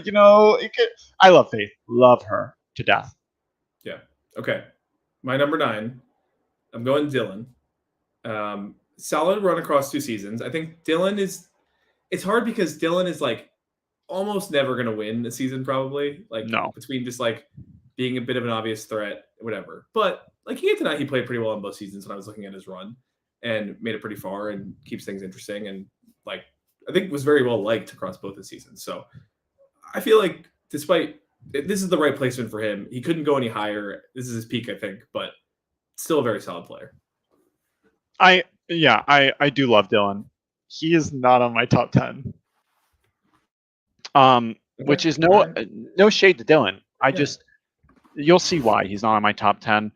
My number 8 is Amanda from season 7. And wow. I think that Amanda is, again, a very competent player. I think I think season 7 was unfortunately we saw a weakness, which I came with. She explained came with a little bit of immaturity in her maybe preference for working with men, but uh, Amanda is a very capable, intelligent player. She's very good at having conversation and reading into things, and I think she also recognizes threats in a way that a lot of season 7 people didn't. I think Amanda's weaknesses come down to, at least for season 7, she just could not work with people because she just didn't Work see with that people for or work herself. with women? Well, are women not people? Austin, wow, cut off 4K. I just think that Amanda is incredible, and maybe we'll see her in the future. Who knows? But Who I knows? think she is a competent player. Okay. My number 8 was Angie. Love And Angie. yeah. And very high on my character list as well. And I feel like was just coming into her own late in the season. And if that blindside had been pulled off, God, it could have been so good. But just always seemed really smart and savvy. And I mean, I found her presence so likable and so rootable. And it felt like the game of Survivor was really clicking for her right at the end too. So gone too soon, but it wasn't that soon, obviously. So at least we had her for a while. No, I do love Angie. She's not on my top 10. my Wow. Okay. my number 7 is Eric Eggroll. Okay. Hear me out. You might think he's. I didn't include Katie, by the way. I didn't, because you have a real fucking Oh, thing with Katie in Gen 2 being a so I Gen didn't 1 include player. Katie as a Gen 2 character, but I did include her as a Gen 1 or Gen 2 player. I didn't, only because you have this weird control over. You have this weird. You're kind of like Disney in that you claim her likeness. I mean, obviously she'd be on this list, but she isn't. But Eric is always aware of the dynamics. He would come into confessional and just know what's going on. His greatest weakness, he's great socially. I think his greatest weakness is that I think he just needs more time to get set up into things, and that's why season 7 didn't work where season 8 did. Once he had a foothold in season 8 and he wasn't in that minority position, Eric could work people. He could get them to trust him and he could work it out. But I think Eric needs someone to be with him to be effective. He could have been below Faith on this list because Faith, I think, is more of a doer, whereas he needs a partner, and Faith doesn't necessarily need that. But I think Eric just has that awareness that a lot of other people lack. So love Eric, one of the best players, even though he would never say that about himself. He wouldn't. I'll jump ahead real quick because Eric is my number 6 for a lot of the reasons that you mentioned. So I'm pretty on the same boat with you on that one.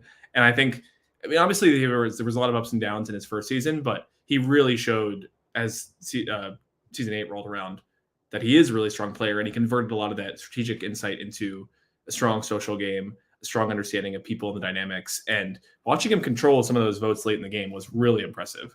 Since I skipped over 7, my number 7 was Alex, who I wonder if you'll have higher. Alex I know you've always Kramer from season 6. Alex Kramer, yeah, and it just felt like Alex was definitely one of the unsung heroes of season 6. In that, Emily and if Emily gets the credit of the duo, but Alex really was controlling quite a lot, and she probably would even be higher if she didn't kind of peter out a little bit at the end from a desire standpoint. But a really savvy player, for sure. My number 6 is Swale. Swale is, I mean, he loves this game and he shows it. His run on season 6 is basically showing you, hey, you can never count anyone out. Swale had some advantages on his side, but he was always staying alive when there's no reason he should have. Because Swale is, despite maybe a language barrier at times, always playing the game, always good at socializing and hiding how he's manipulating you. And he gives a lot of passion and intensity to the game.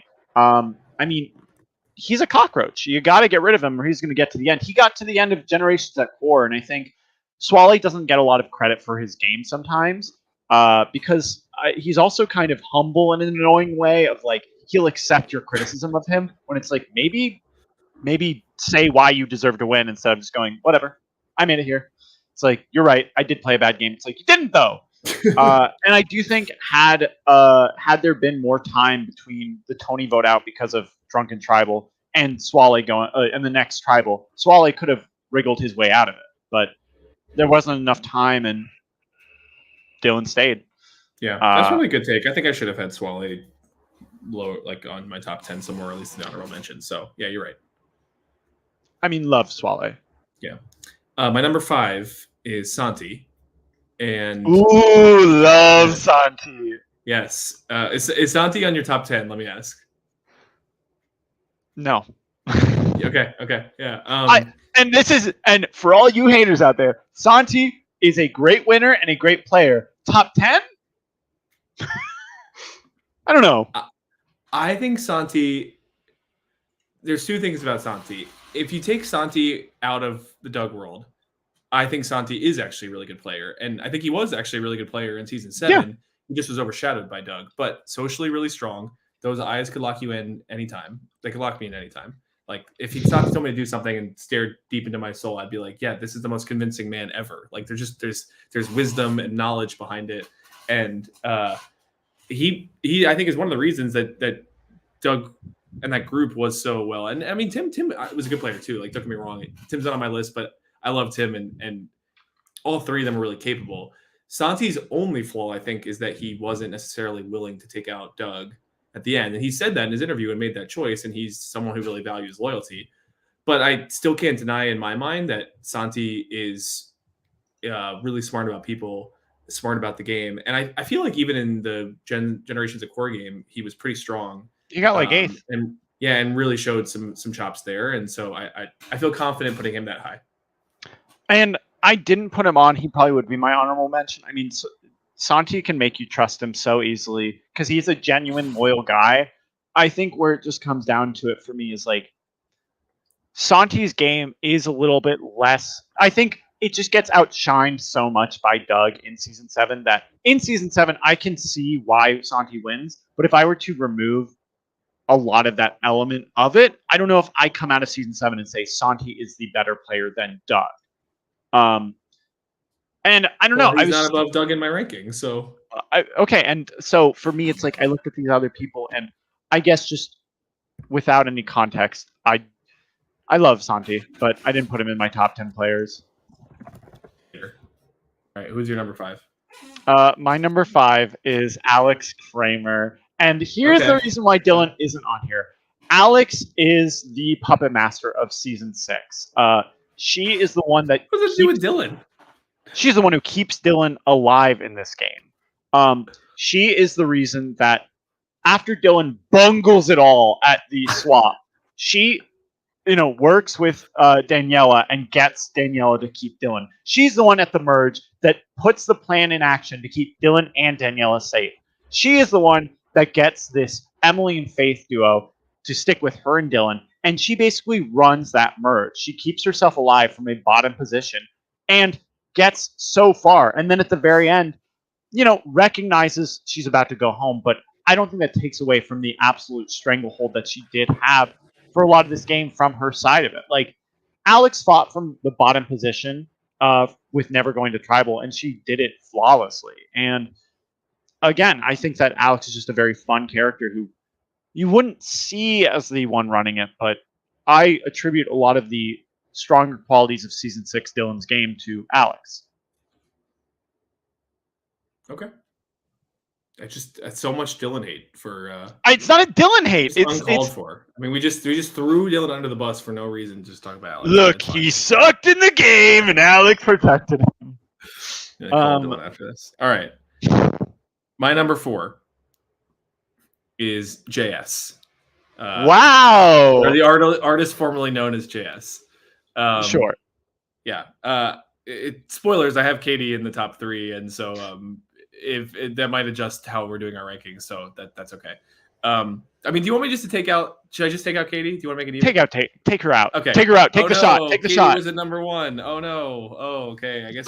Hey, Katie, if you watch this and you go, I'm not in your top 10, of course you would be. But you want more flowers? We get it. You're a queen. Okay. All right. So let's reorient. JS was my number 3. which was a good place for him. So, I mean, I think that JS did not play a perfect game, but does JS understand the game? 100%. And JS is capable of doing quite a lot of things within the game that a lot of people just can't do. And I think to play as big and boisterous a game as he played and still make it to the end, like that does really take charisma. And so just for being Uniqueness, such nerve, and talent.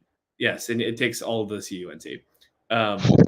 And so just for doing that, I think JS has to be in the top 3 players because from a winning game perspective, it's hard to be much more significant than that. Oh, it's Eric. Oh. Eric, hopefully you heard us talk sweet nothings about you. Sweet somethings, I would say. Yeah. Heartfelt It's something. great to see you. Oh, yes. Very heartfelt. Eric, my king. Yeah, so that's JS for me. My number 4 is Jack. I think that Jack, her speech at Final Tribal. Ooh, did he forget Jack? No, I didn't forget Jack. Okay.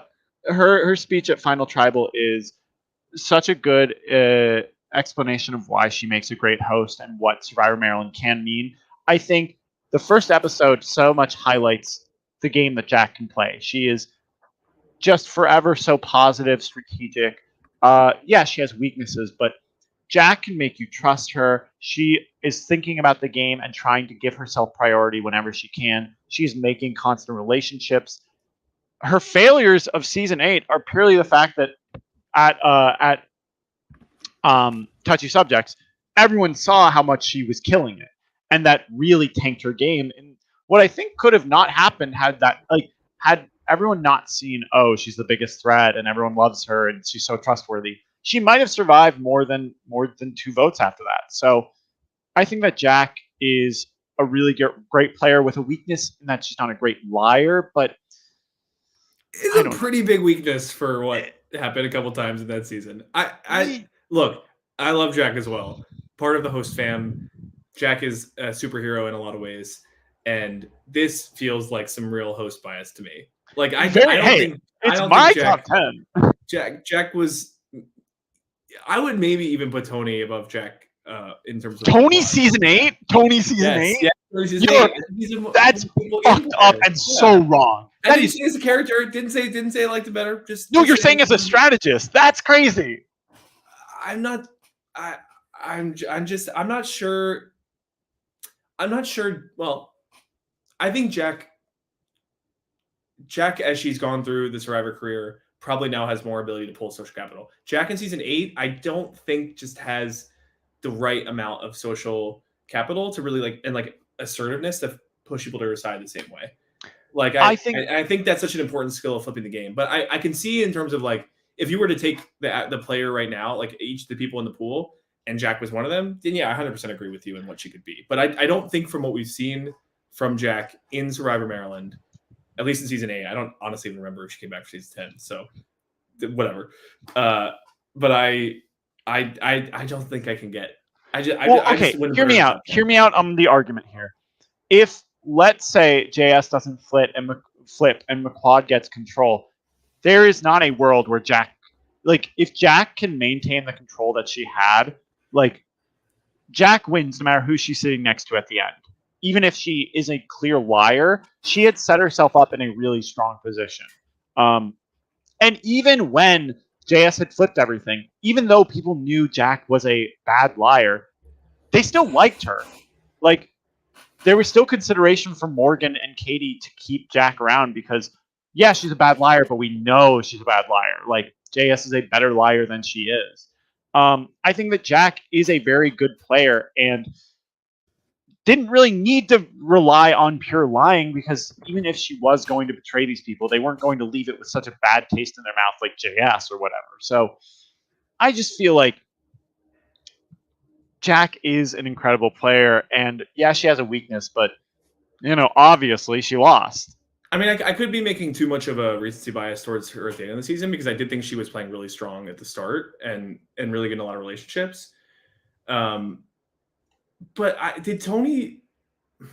Okay, let me explain why Tony is a worse player. I think Tony suffered in 2 ways during this because Tony I've seen also do well in other emotionally games, he did. No. I think Tony was attached to Katie and Andrew, and so that weakened his if Tony goes in not having those connections, I think he probably makes more connections organically and burns fewer bridges. And then I also think the newbie versus returner thing, he just got so fixated on that it was a big problem. But I think I feel like those two factors hurt Tony, whereas I guess maybe I'm judging on how I've seen him in some of the other games, but like I think he does have a pretty naturally good social skill set that he just didn't fully utilize in that season. Where I see Tony's failures is that Jack had significantly less information and awareness of what was going on in the game than Tony did because Tony had access to Katie. Right. And yet, Jack's relationships were better and she was better situated to work with returnees than Tony was because Tony's ego made it very hard for him to accept the returners not giving him the same trust that Katie did. And he was much more defensive and much more inflammatory than Jack ever was. Like at Tribals, he rubbed a lot of the returners the wrong way because he would be very aggressive towards them and then very in person questioning why they weren't trusting. Whereas Jack knew they were not working together. She accepted that, but still try and like see if there was potential. Tony had all the opportunities in the world to flip. All of them. He knew all of the information and chose not to do anything with it, which then left him on an island when the game flipped on him. Jack didn't have those same opportunities, and still, she was in a better position to last longer than Tony was because, or at least. But she didn't, though. I guess my problem is that it felt like Tony had pathways, even if he didn't take them properly. Jack, once the numbers turned against McQuad, just seemed like there was no opportunity for her. Like she was so dead in the water, and when she tried to convince people to save, it was like so flimsy that it just like soured me on that. Just comparatively, I still think Jack's a good player. Don't get me wrong. I think there was also she had a day to figure that out. Like Tony, just to me, was squandered potential in season 8. He yes, chose I agree with that. Which is why, like, Jack never let an opportunity pass her by to potentially do something. She kept a lot of doors open, even when she knew she wasn't going to do it. And there's a reason that Jack had all these relationships and was such a big threat, whereas Tony wasn't. Tony had all the information and did nothing with it. I'm sorry. Knowing information and not using it is worse than not having information and trying to do something. Like, okay, Jack is just a. Okay, all right. I went too far with the Tony over Jack, but I still don't have Jack in the top 10. And that's fine. I think in terms of just like player quality, Jack is up there for me. And I just think you're crazy for saying that Tony is the better player than Jack. I'm not here. I didn't come on this podcast to be a Tony defender, so let's just move on. And you know what? I guess by the metric you're making it, Sam's a better player than both of them. And my number 2 is Tony. No kidding. Did you do your number 3? I forget. I haven't. My number 3 is JS. Okay. Yeah. I mean, JS gets the game. He gets the character. He masterminded the fucking narrative of the season. He got the newbies to flip altogether. He flipped when he saw the signs. His biggest weakness is that he just can't help himself from going a little too far at any point. And I think had this not been a returner newbie season, JS probably would not have received the same accolades. But JS is a great player, and if anything, he is just like he is what players should be trying to reach in terms of being the most heightened version of yourself and being competent. Katie, I don't care if Katie feels change your mind. Change your mind. No, I'm vindicated. Vindicated. No, you're not. Of course, Katie feels that way. She worked closer with Tony, so she saw these parts. But I'm telling you, Tony was not as good of a player. It is the Queen has decided. It's a royal order. Look, I live in the UK. I got to trust the monarchy, so it's fine. Yeah, it's fine. They're not in my top 10. Katie, I get it. You want to give Tony credit for helping you, but it's just he wasn't as good of a player. Should I go with my number 2? Yeah. All right. Well, who's your number 3? It was JS because I moved. Up because Katie. I don't know if Katie heard this part, but Katie, Anders decided you were disqualified from season 2. Oh my god! Because anytime I say Katie's a Gen 2 player, Austin goes, "What do you mean she's a Gen 2 player? You just can't say she's originally a Gen 2 player. She did play on Gen 2. Like she could be a Gen 2 player. She just can't claim her as Gen 2's Katie on." Guys, you can never ever question Austin's generation. It's the perfect generation. There's never been any issues. Yeah. So we're doing separate Mount Rushmores. My number 2 is Doug. Once again, a second place for Doug. Also mine. Yeah, I mean, it feels like the top two. We can just be. I think we can say our top 2 right now. Doug is number 2 and Emily's number 1. Yes. Okay. Yes, I also had Emily is number 1. Well, and there was no other option. What I mean, besides Katie, of course. But what Yeah. would? There's no. I feel like there's no other option besides the 2 of them. Doug was a phenomenal player in season 7 with so much control. I think if Doug had more of an active control over season 8, I would have been inclined to put him potentially number 1. But Emily played such a flawless game in season 6, and I think would do great on any season of Survivor Maryland. So I think she has all the right capabilities and talents and can click with all the right kinds of people, any kind of person. And Doug is pretty similar in that from a social perspective too. But I, having seen him have some, having seen him get worked in a lot of ways by Katie and Eric and others in places, I just can't quite put him in the number 1 spot. But obviously a very defining character from Gen 2 and player. Yeah, I mean, Doug is endlessly such an incredible person. He is so villainous in the game. He is the kindest person. He's a doctor. He's just enjoyable to be around, and he makes you feel so comfortable with him. And he's a cutthroat player who loves to just, get rid of people, betray them, lie. And his biggest mistakes were emotionally manipulating his friends and then telling people about it. And then in season 8, trusting Katie. But Doug is an incredible player, and people who are mad that he's such a good player, I mean, hate the player, I guess, or hate the game. I hate the game, not the player, I think. There's a reason he had so much control, and it wasn't just his friends. He had other people in the game who trusted him so much, and he's incredible. I don't know what to say. Like, Doug's great. I love him. And yeah, he gets second here because if he had won season 7, it may have been different. But whose fault is it that he lost? His own. Got him. I'm just pissed about it because it's like, number 1, if you're going to emotionally manipulate your friends, don't applaud yourself for doing it. Whatever. Yeah, I mean, yeah.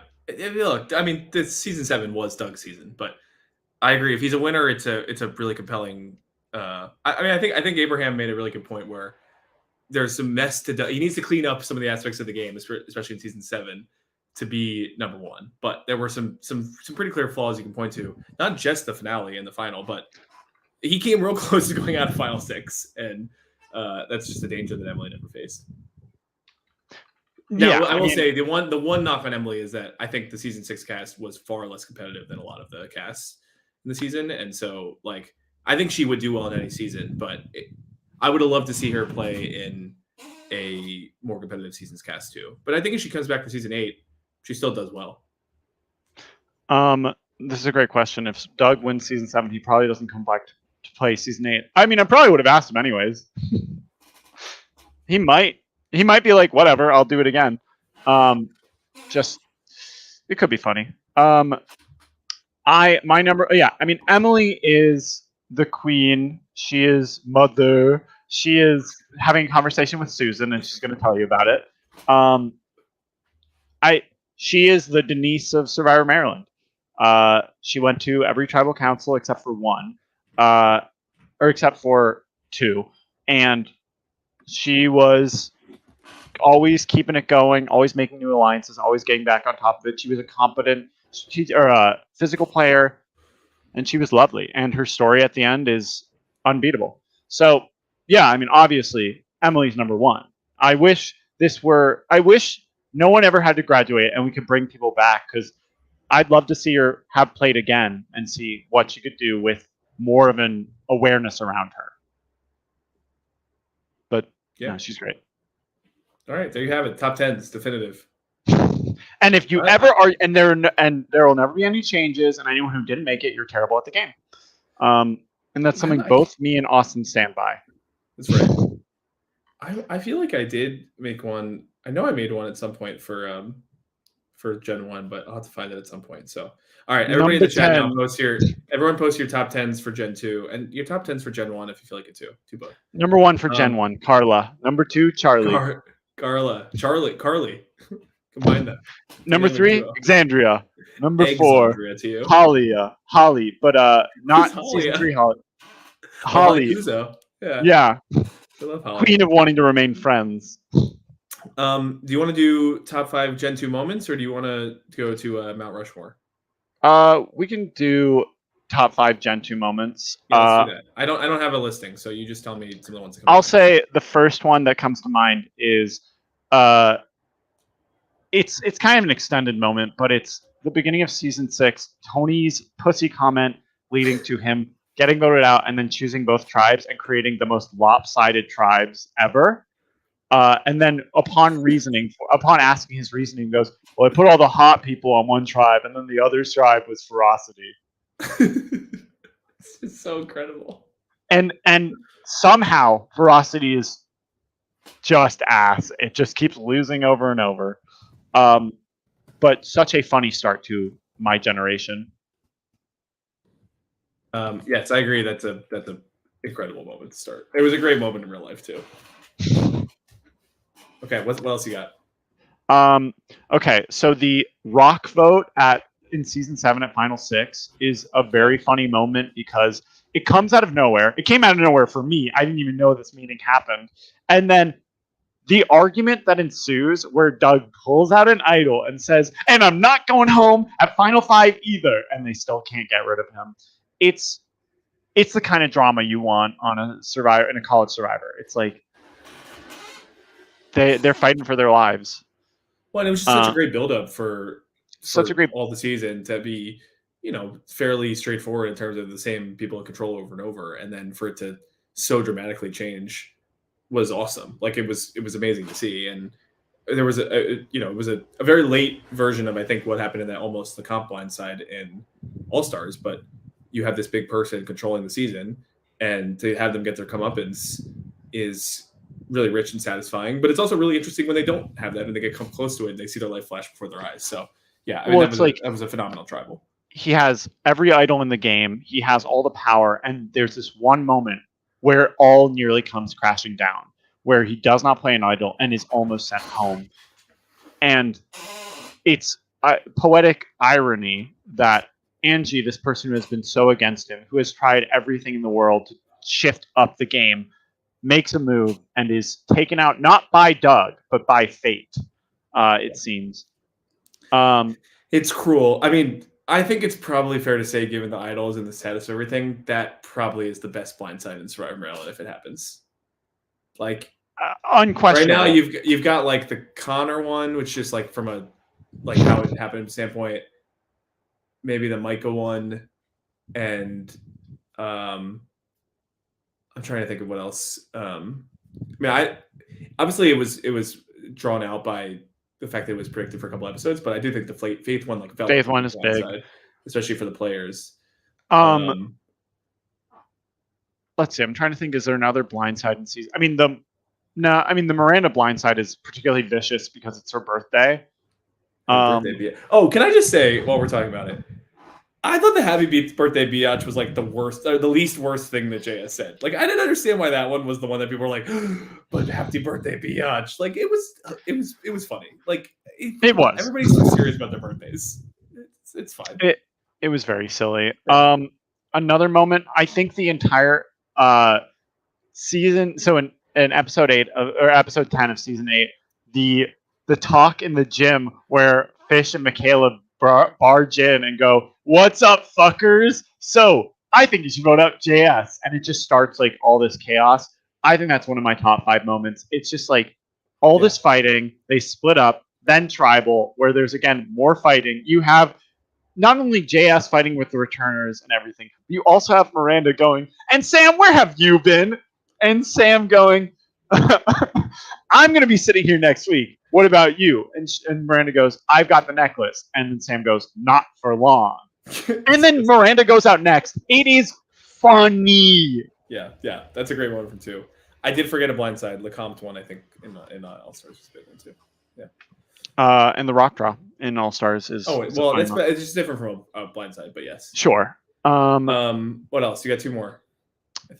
Two more moments from these. What's Gucci, yo?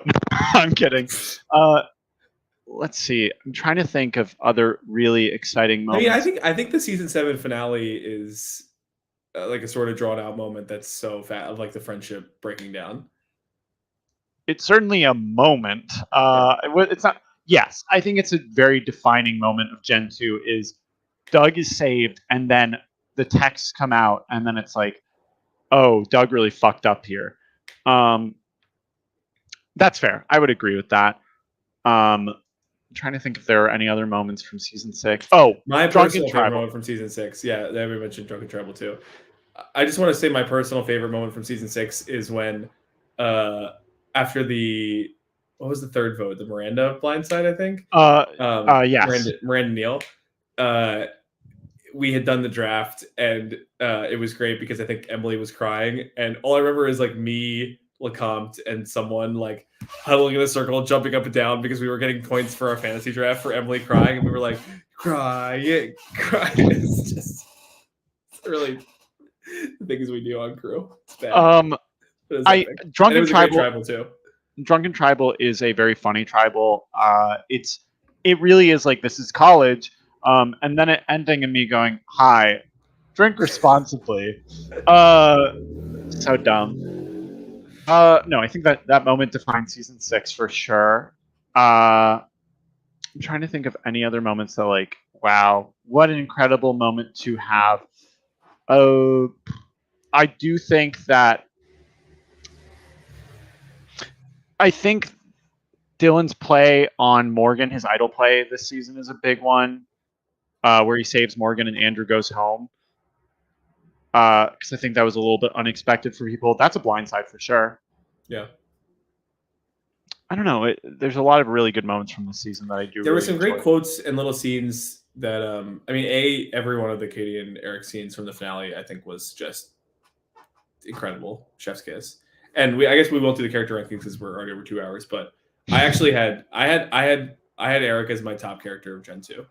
I think between the overarching storylines across the seasons, I think I would give that number 1 of just like seeing all sides of this person, how interesting it was, and because it was a really interesting run on season 7, and then of course just such a full storyline in season 8 with a lot of really great moments too. So that was where I had my ranking and my hot take. And then also, I just love the quote. I think it was like all the Katie and JS back and forth early in the season, knowing also where it goes is really fruitful to watch when you know the outcomes of it. But yeah. Katie being like, we show them how the original season do it or whatever that like business school confessional was. Yeah, where she goes. With them was so great. God, well, it was. This is how the original season 4 does it. Yeah.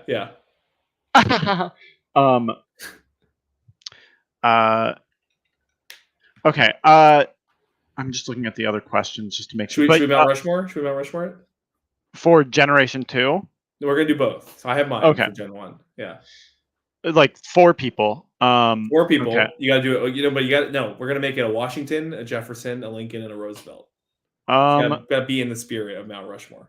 Okay, I've got it. I can go through mine if you want. I know mine. We can go. Okay, we'll go one by one. Okay. So Washington. Yeah. Siona. That's that. Oh, you have yours for Gen 1. Okay, got it. Yeah.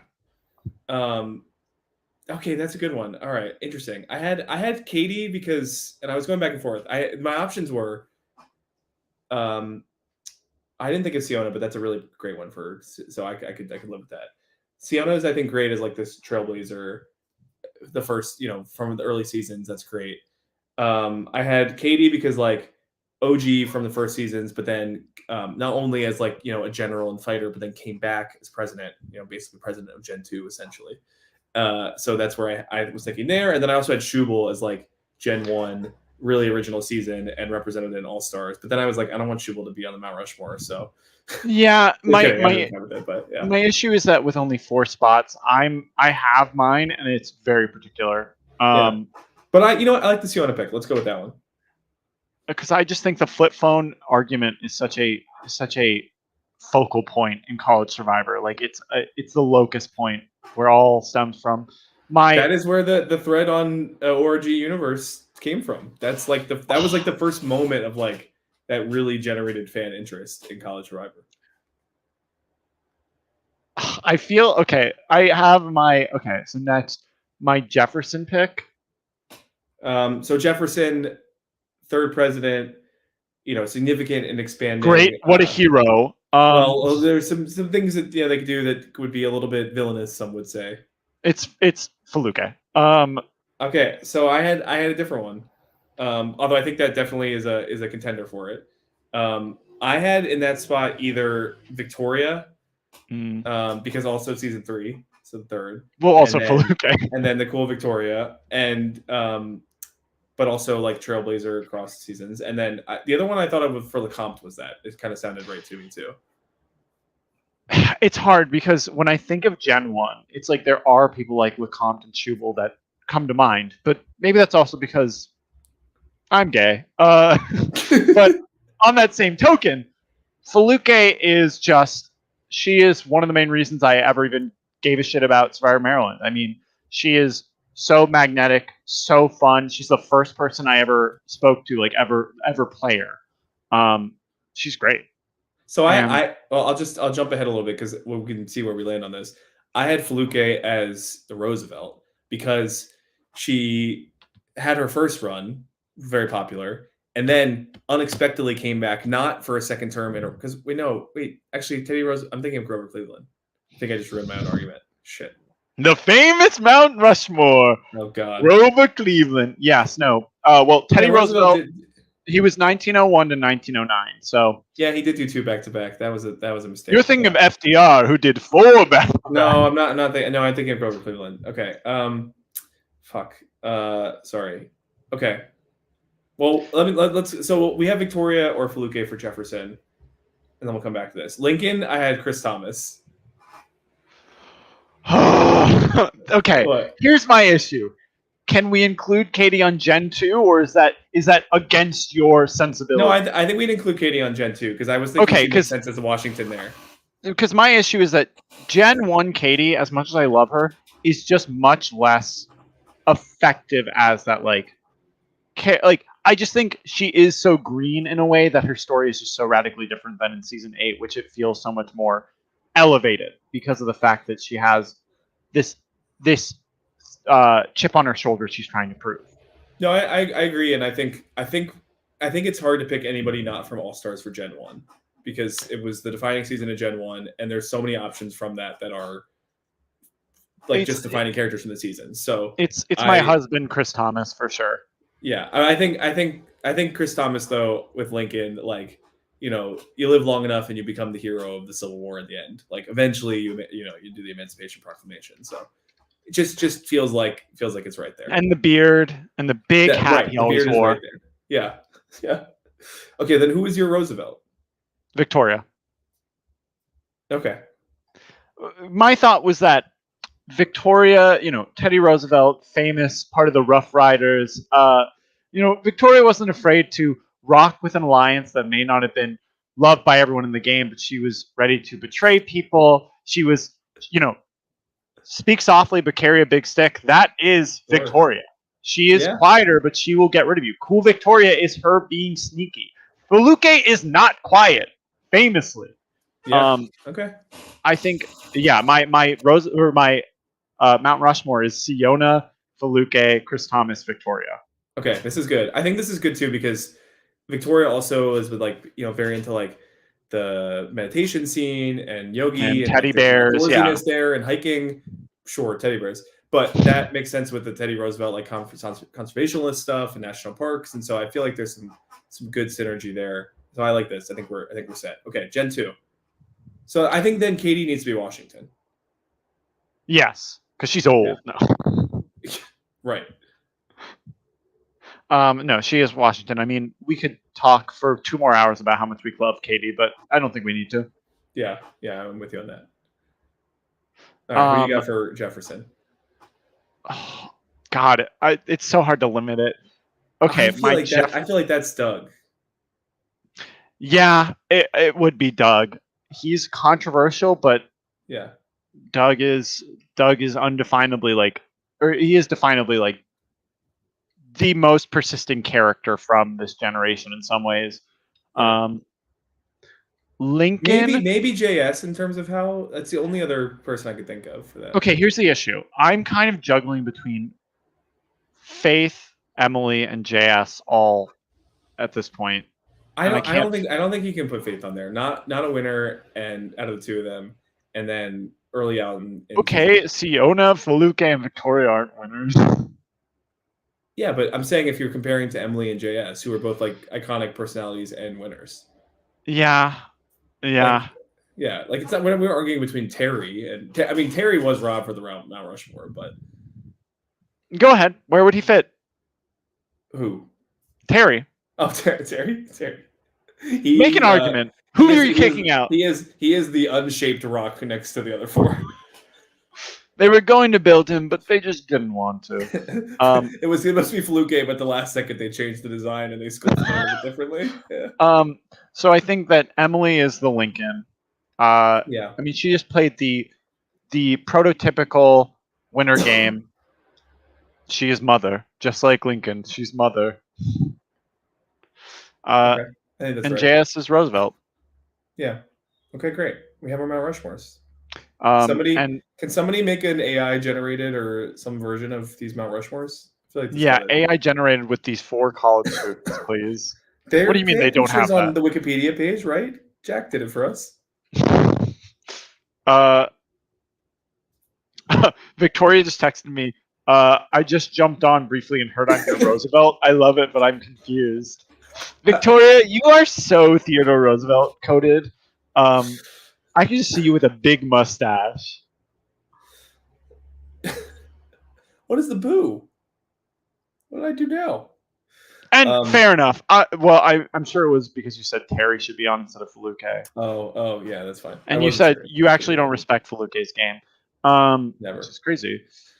Okay, my next ranking for you. Top 5 best and worst fans. Number 1 on both lists, Austin. At all times, he will give me all the credit in the world for how good they are, and then say, "But All Stars was better." To which I go, "Awesome." Nothing I love more than after finishing a project being compared and said it's worse. It's not worse. I mean, it's just different. Fuck you. Yeah. No. But next question. All right, what else do we have? Your unsung hero of each season. People who don't get enough credit for each season. I think Alex Kramer doesn't get enough credit for season 6. I think that she's often overlooked and undervalued by people. I think they will look to people like Faith and Emily, obviously, to get their flowers. I just think that Alex Kramer is incredible and is such a star of season 6. Season 7, yeah, I think Santi still gets to be an unsung hero because I think the arguments. It's like when people were saying how much Alex Pascal was such a hero in season 4 and really did overlook Katie for a lot of it. Santi won, and I think he won deservedly. But people will always just focus on Doug is an awful person and Doug did this and then Doug didn't even win. So I think that Santi in some ways is an unsung hero because he is the hero of that story. And then for season 8, I'm gonna say because it happened all season long and people kept disrespecting her. Sam, if you look at season 8 and you just don't care about Sam, you just discount whenever she's on screen. You just don't want to have fun. Like Sam's not the winner, but that doesn't mean she can't be a fun character who brings a lot to the series. Yeah. That's where I stand on that. I think Jess is a good candidate for that as well. Jess is also really great. Fun in the first half, and she was on my top 10 characters. List. Yeah. Jess, yeah. I'm just thinking of like every after show, people would just forget Sam was there, and it's like I get it, but Sam is bringing it every time that she's on screen.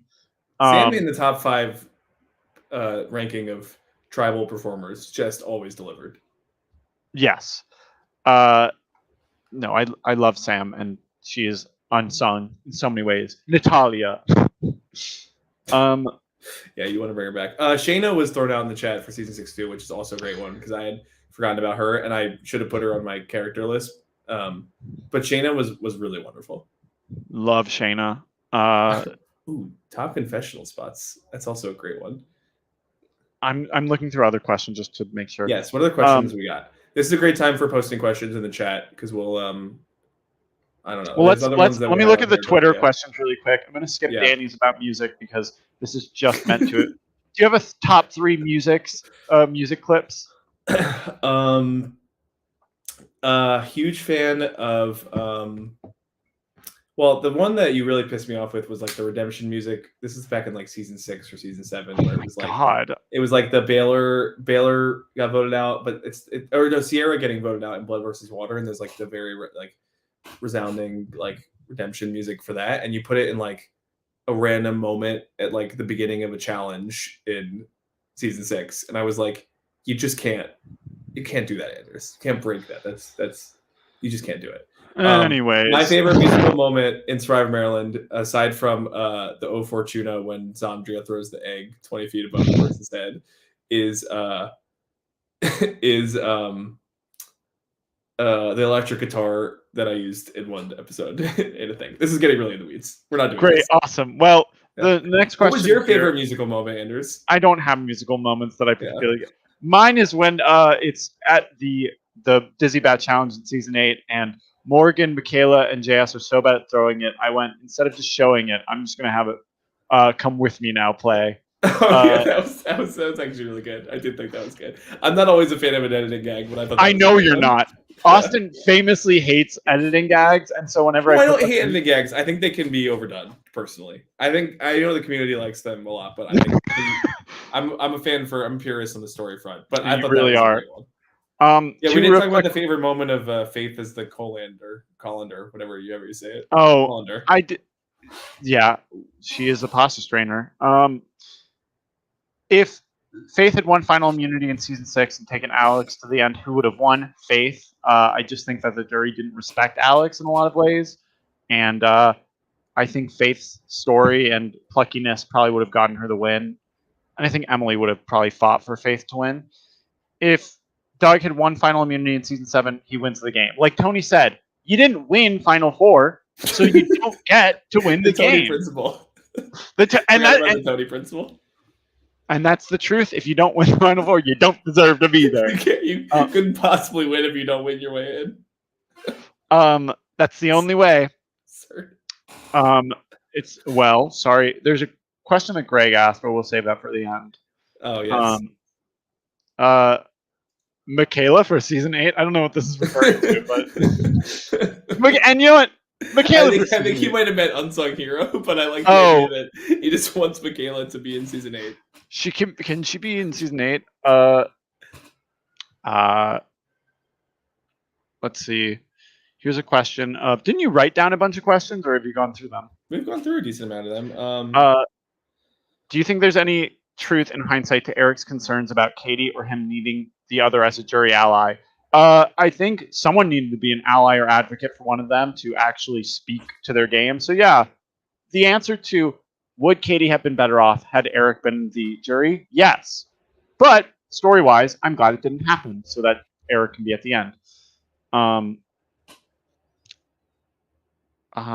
Favorite feuds is a good one. My favorite feuds, Swale and Faith, just continued all season long. They just did not get along. They always lied to each other. Katie and JS, again, another all season long. They wanted each other out. They never trusted each other, and it was funny. And they couldn't get rid of each other, no matter how hard they tried. And then from season 7, my favorite feud, Amanda versus feminism. No, let's see. From season 7, I don't know. Yeah, Doug versus Eric is a good one, I think. Doug and Eric is a really good one, yeah. Yeah. That we got a resolution for. I feel like Jess and JS was kind of fun too. Fun, yes. A lot of JS ones. JS and subtlety. JS and you with the blender. JS and the crew. I'll never get over Maria and Sabrina. That one is just an all-timer for me. It just was so petty. Catty. I mean, the one that really stuck to me is, of course, Fluke Victoria. Obviously, I'm sorry, Victoria. Watching All Stars and just seeing that moment where Fluke shows up, I just start laughing because I just see you go like, no, no, goodbye. And Homer I'm gonna say this. Simpson. It's so fucked up still that Austin did that to you. He said, "Well, I've got to bring Fluke back, but only as a surprise when you're comfortable." And she's gonna be on your tribe. That was my true dastardly producer moment. That It was really, watching it, it really was like, wow, Austin did this in the most cruel way. it's just it was you can't make everybody happy, and specifically, I did not make Victoria. Victoria happy. What was your favorite challenge? Mine is, I think mine is the foot challenge. I think was the most exciting to do. Like the one where you have one fewer foot to cross Yeah, each time in season 8 was really fun because of the newbies versus returners. I think in season 7 when somehow Santi and Tim, Santi and Tim in hot pursuit beat out the other tribe that had 5 people on it. They really clutched it for their swap. And then greedy. Greedy is a very funny challenge because it was just so different. And Dylan Dylan sent home an ally instead of what he wanted. Least favorite jury question: fuck, marry, kill. I don't like it. Least favorite jury question: Tony. You didn't win Final Four, so you shouldn't win the game. And I'll stand by that. No, I don't like fuck, marry, kill. I don't find it fun. I find it. Yeah, did you ever talk about the results of Fuck, Marry, Kill? The reason why I didn't put it in was the results were bad. I showed you the 3 good answers. The rest was like muddying around or not giving an answer. Like, I don't know. I guess Russian roulette with the kill, or it's like, it wasn't funny. And also, it was only asked because Morgan wanted to ask another question, and then Sam was like, "I'll do it instead." So, Food Chain, that was such a good one too. That was so I edited Food Chain for Anders, and that was so fun to edit. And Morgan, you want to know what'd you guys have for breakfast? I'm gonna have you. It was actually a bagel. Oh, I loved editing that challenge so much. It's a fun challenge. It was so complicated, Yeah. which is Also, an issue. Yeah, there was either like a missing piece of footage, or like someone got out that wasn't supposed to, or like there was something broken with it. But whatever it was fine. We didn't have footage of like Eric getting killed. That's what it was. I had to like use the like practice footage or something. Yeah, it was annoying. But that is, if I could go back, I'd be more vigilant of these things. Worked out. I'm trying to see if there are any other questions here. I'm going back in time, so I'm sure there are more. We already did that. How do I think Natalia would have won how would have done if she got on season 8? Well, isn't she one of the top players of all time? She's incredible. And I think that she should have. She should have played. Let me go back and change that. Okay, have we ever inserted a twist or advantage after the season started, or is everything planned in the preseason? Everything's planned in the preseason, but obviously if things need to switch up because of timing concerns, that can happen. I don't think I switched anything like majorly up, except for maybe the order of the challenges, because I don't have the materials yet, or we just did a challenge like this, let's change it up. But nothing in any way that would have radically affected everything. I expected certain twists to be played at points, like I expected immunity to be played in season 8, and it wasn't, so at least not what I expected. All right, I'm gonna go to the new comments.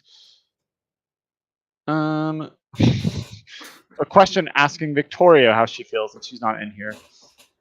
She is in here. In this in the chat, call, yeah. or in the call. So we're just waiting for her to answer. Yeah, I think those are all the questions. I mean, let's do Greg's question. We've been here for 2.5 hours now. Can you give the context behind it? Sure. So Greg, but I have to ask it to you also, because let me set this up, because it's a really question for you, because this is your temporary, at least. Here's a good one. Yeah. Do you have a favorite little edit moment? Um, I I always found it funny in season 7 in the first episode when Jam first meets and they're all just going, yeah, yeah, yeah, yeah, yeah, and I'm just cutting between them because they're all just going, yeah, yeah, yeah, yeah, yeah, yeah, yeah, yeah, yeah. And I love if you ever watch the season 8 footage of just JS talking to people, how he'll talk over them. I just love really focusing on all of that. I think those. I'm trying to think of any. Are there any favorite edit moments for you? For your edits or for For yours, any favorite mine? edit moments that we haven't talked about that you haven't ever brought up or are forgotten to the annals of time? Um, that's a tough question on the spot. There's one scene that I really like. It's not necessarily an edit moment, but I just still think the scene is the funniest thing.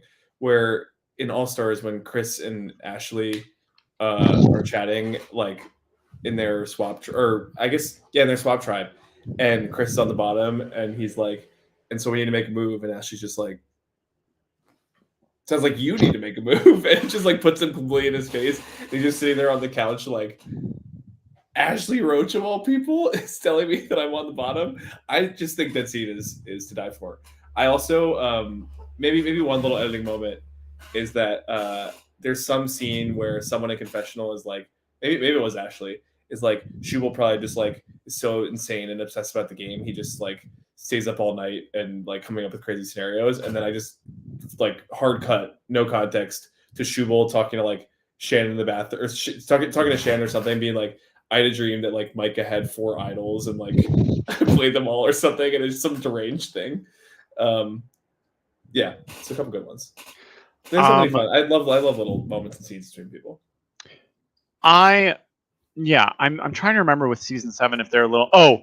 The Evan and Ivy stuff from episode 3 of or episode 2 of season 7 are really good for me. It's like it's a lot of switching between like Ivy going, I'm playing really well at this game and making a lot of relationships, and everyone going, I don't know if I trust Ivy. Like she's really doing a lot. It's a bunch of scenes of her saying the exact same thing to a bunch of different people, and then the Evan stuff of him just absolutely bungling everything. No one trusting him. I really enjoyed that moment because it's like we didn't get a lot from them in episode 1, but here you clearly see the bottom of it. I really do like. I think my favorite moments are also the Santi and Angie stuff from season 7, and then the Katie and Eric, because it's a lot of it's a lot of moving past the game with like personal relationships, and you see, I guess you see that they are trying to connect as people and play this game, and sometimes how that can interact with personality versus competition and strategic elements. I like when people are being vulnerable and when they're being emotional, and you can see them really going against their own personal values to play this game. Like Santi talking to Angie after that he's been betrayed so many times and saying like I can't work with you. It does like that. That's something that I go, wow, I love that moment because it's just easy to say this is a game, but when you get those rare moments of I do really like you as a person, but I can't sacrifice the game for you, that means a lot. And then also the whole confessional with Santi talking about Doug and like the betrayal. I mean, not really an editing moment, but I did enjoy that whole Oh, it was so explanation of. compelling. Yeah. And then with the finale of season 8, like the Katie Eric stuff, I really wanted to try and showcase like how deep it had gotten, but also keep it reframed through a game. But editing moment, I guess not so much. Editing moment is still episode 10 where all the chaos is happening. You're flipping between JS going, what's the plan? And Tony's going, I'll tell you later. And they're all giggling, and JS is freaking out with Fish and Michaela. I guess that's the answer. It's a great. I mean, we love the best thing to edit is natural chaos, and that's why All Stars was so much fun for me, because it was just like these moments where all you're really doing as a storyteller is just depicting how crazy it was for the people, and that is how the season 8 episode definitely resonated too. So I'm seeing. yeah. Okay, Victoria, you're coming in and stirring up controversy. No, we're not having a retrospective because they're not being released. Oh my god, everyone!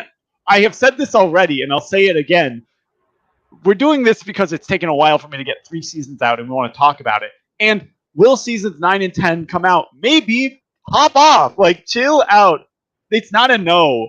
Uh, I'm taking a moment to reevaluate, and maybe it'll come out. Maybe it'll come out in a different form than we expect. But there's no. Let's not doomer this. God, Victoria's getting chiseled off of Mount Rushmore. It's crumbling. Put Terry up. Put Terry up. Yeah, I think it's worth talking about this because, yeah, I think everybody should measure. I think this is me purely based off of what you're saying publicly. Like, should measure their expectations for season 9 and season 10 because it's a lot that goes into it, and it's hard to say. I think the passion that you had for season 8 and doing that was there was never a doubt in your mind you were going to do that. Now it's a genuine we don't know, and I think either way we are saying at minimum there will be some version of those seasons, like some video of that will be there. Whether theoretically, you feel like doing it, yeah, theoretically, okay, you're not even committing to that. I'm not going to make a commitment here, but I will just say don't doomer it. It's not a no. Yeah, I had initially my plan for the seasons was when I was filming them for like 1 and 2 was to just put together like stitch up what. Like a sort of a storyline for how the season went, and just like some clips, like a memory reel for people that played in the season. And it just like it almost at a certain point, I was like, well, I have the content, so I might as well edit it out. But that like was my initial vision of it. Can we tell about? So I want to talk about season 12 as well because there was a. That's right. That's what it's called. I'm like, what the definitions of the different generations are. There was such a surprising amount of like. I don't know, pushback or confusion or whatever about, I mean, I understand the confusion, but pushback about going to season 12 next. And I feel like it's worth saying, like, there's no reason in my mind that these seasons need to come out in order. And I mean, maybe there's a question of like how we should call them in numbering, but ultimately, like, Survivor Maryland and College Survivor is about the players first and foremost, the people who went through it. And the club itself has a canon of season 1, season 2, season 3, season 4, season 9, whatever. So the numbers, I think, are going to stay the same regardless. The releasing is just product for people online to watch and enjoy. And don't get me wrong, I've loved every second of the College Survivor community, of my run, of Andrews's run. But the seasons, the new model is that the seasons that are being produced will be released at the time that they're ready. Because ultimately, as everyone knows, we'd be waiting for 20 years for some of the seasons to come out if we waited in order. There's no reason to deviate from that plan, I think.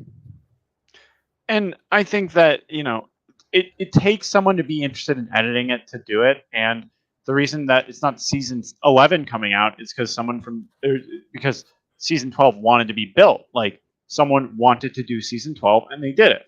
So yeah, it's confusing in the ordering, but unlike CBS Survivor, the continuity matters less except for the returnees in the aspect. But we've met Daniela, we've met Alex Pascal. Why are they there? Because they're there.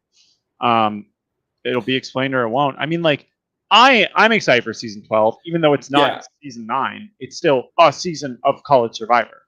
Yeah, and I would say, like, from what I understand of the season, and even just what I've seen so far of like the first episode and everything, I would be shocked if this is not a top tier season. Like, you don't want to overhype anything ever, but like everything I understand of it and of the cast, like, it has all the makings of what a good Survivor season is, and just seemed like it was incredibly dynamic, incredibly interesting.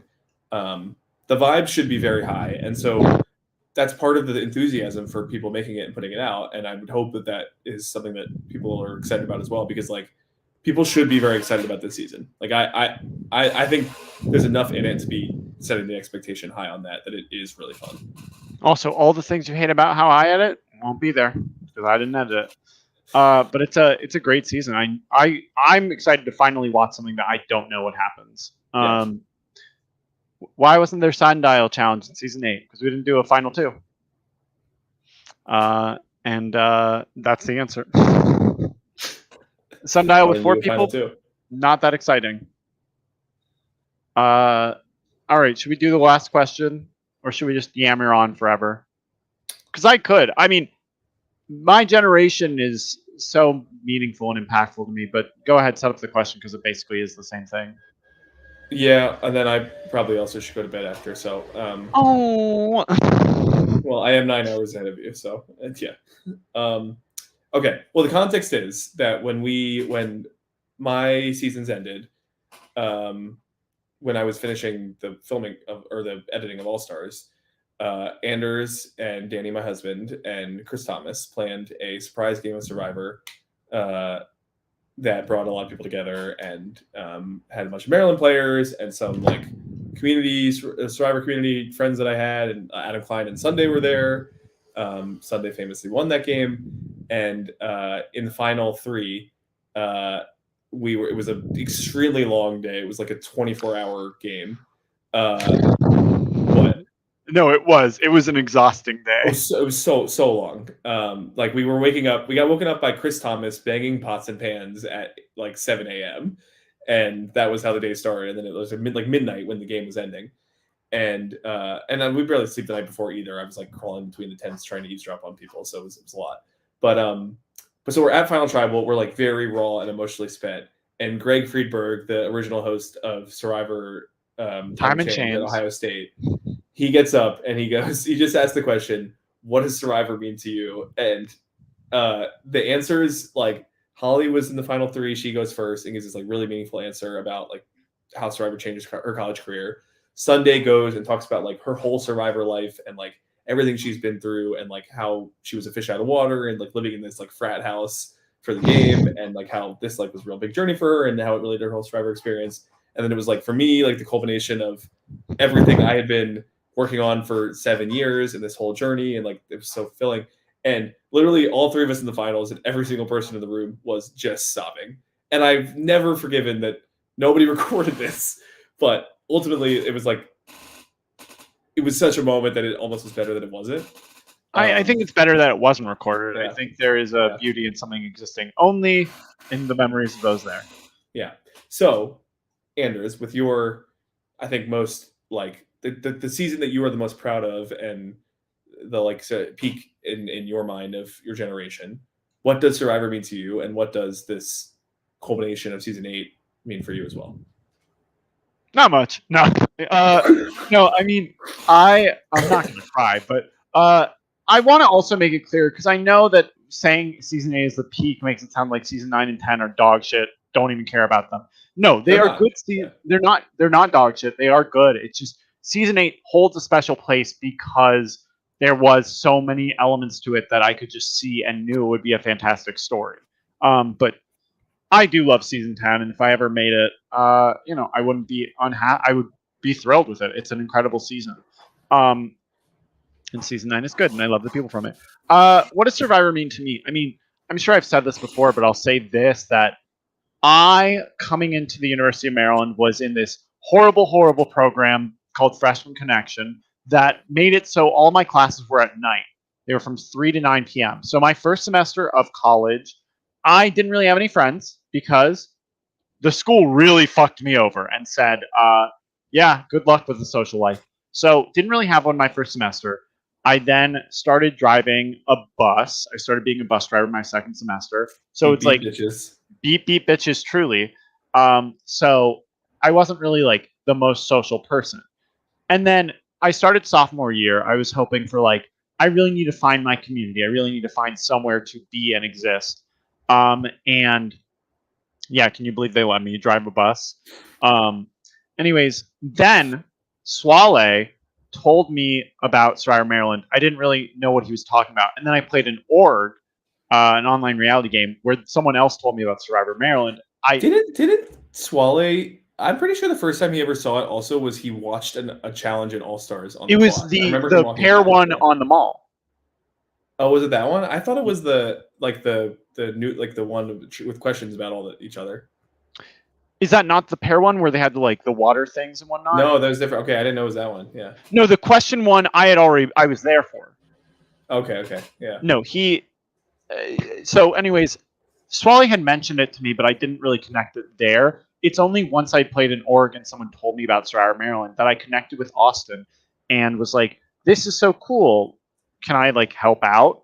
And I was very much just watching and helping. I wasn't really connecting with the people because to me, these were all upperclassmen who had this relationship with each other, and I was just an outsider who, complete stranger, found this through an online game had no connection to Austin or anyone there, and I was helping out. And then You were just I you were was just Anders at the time. I was just incorrectly called Anders. And then I decided I really wanted to take it over because I wanted to do this, but I would never have the opportunity because Austin was selfishly leaving the school, really fucked up.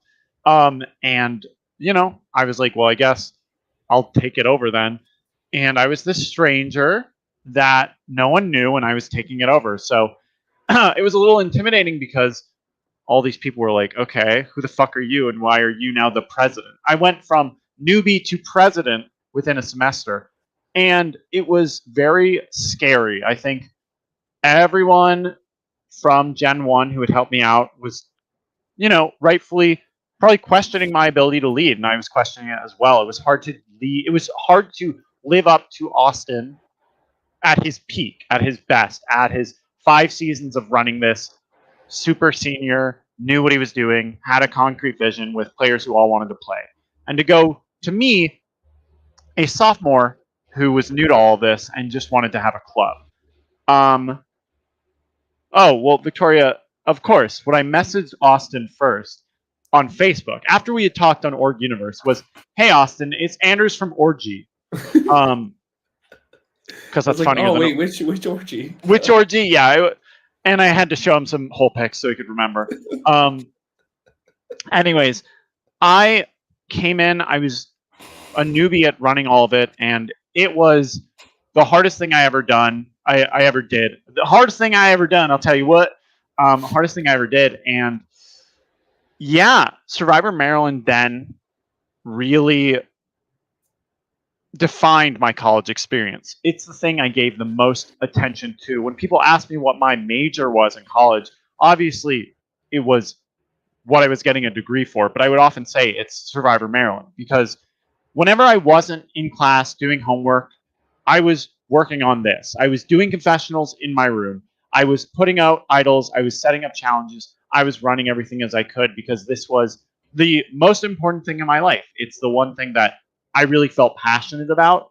It's something that I cared a lot about doing, even if it was kind of messy and imperfect and whatever, and people gave me a lot of shit for it. And the thing about it, upon reflection, is that it was basically a new road for myself. Coming into college, I didn't know what I wanted to do or what I wanted to be. And I thought I just was going to be in business school. I was going to have a job and I was just going to live my life. I was going to have that very predictable experience in that way. But doing Survivor Maryland gave me an option when I didn't get a job right out of an internship or when I didn't love the internships I would get.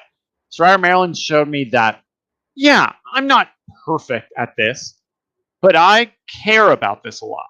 I feel really passionate about this.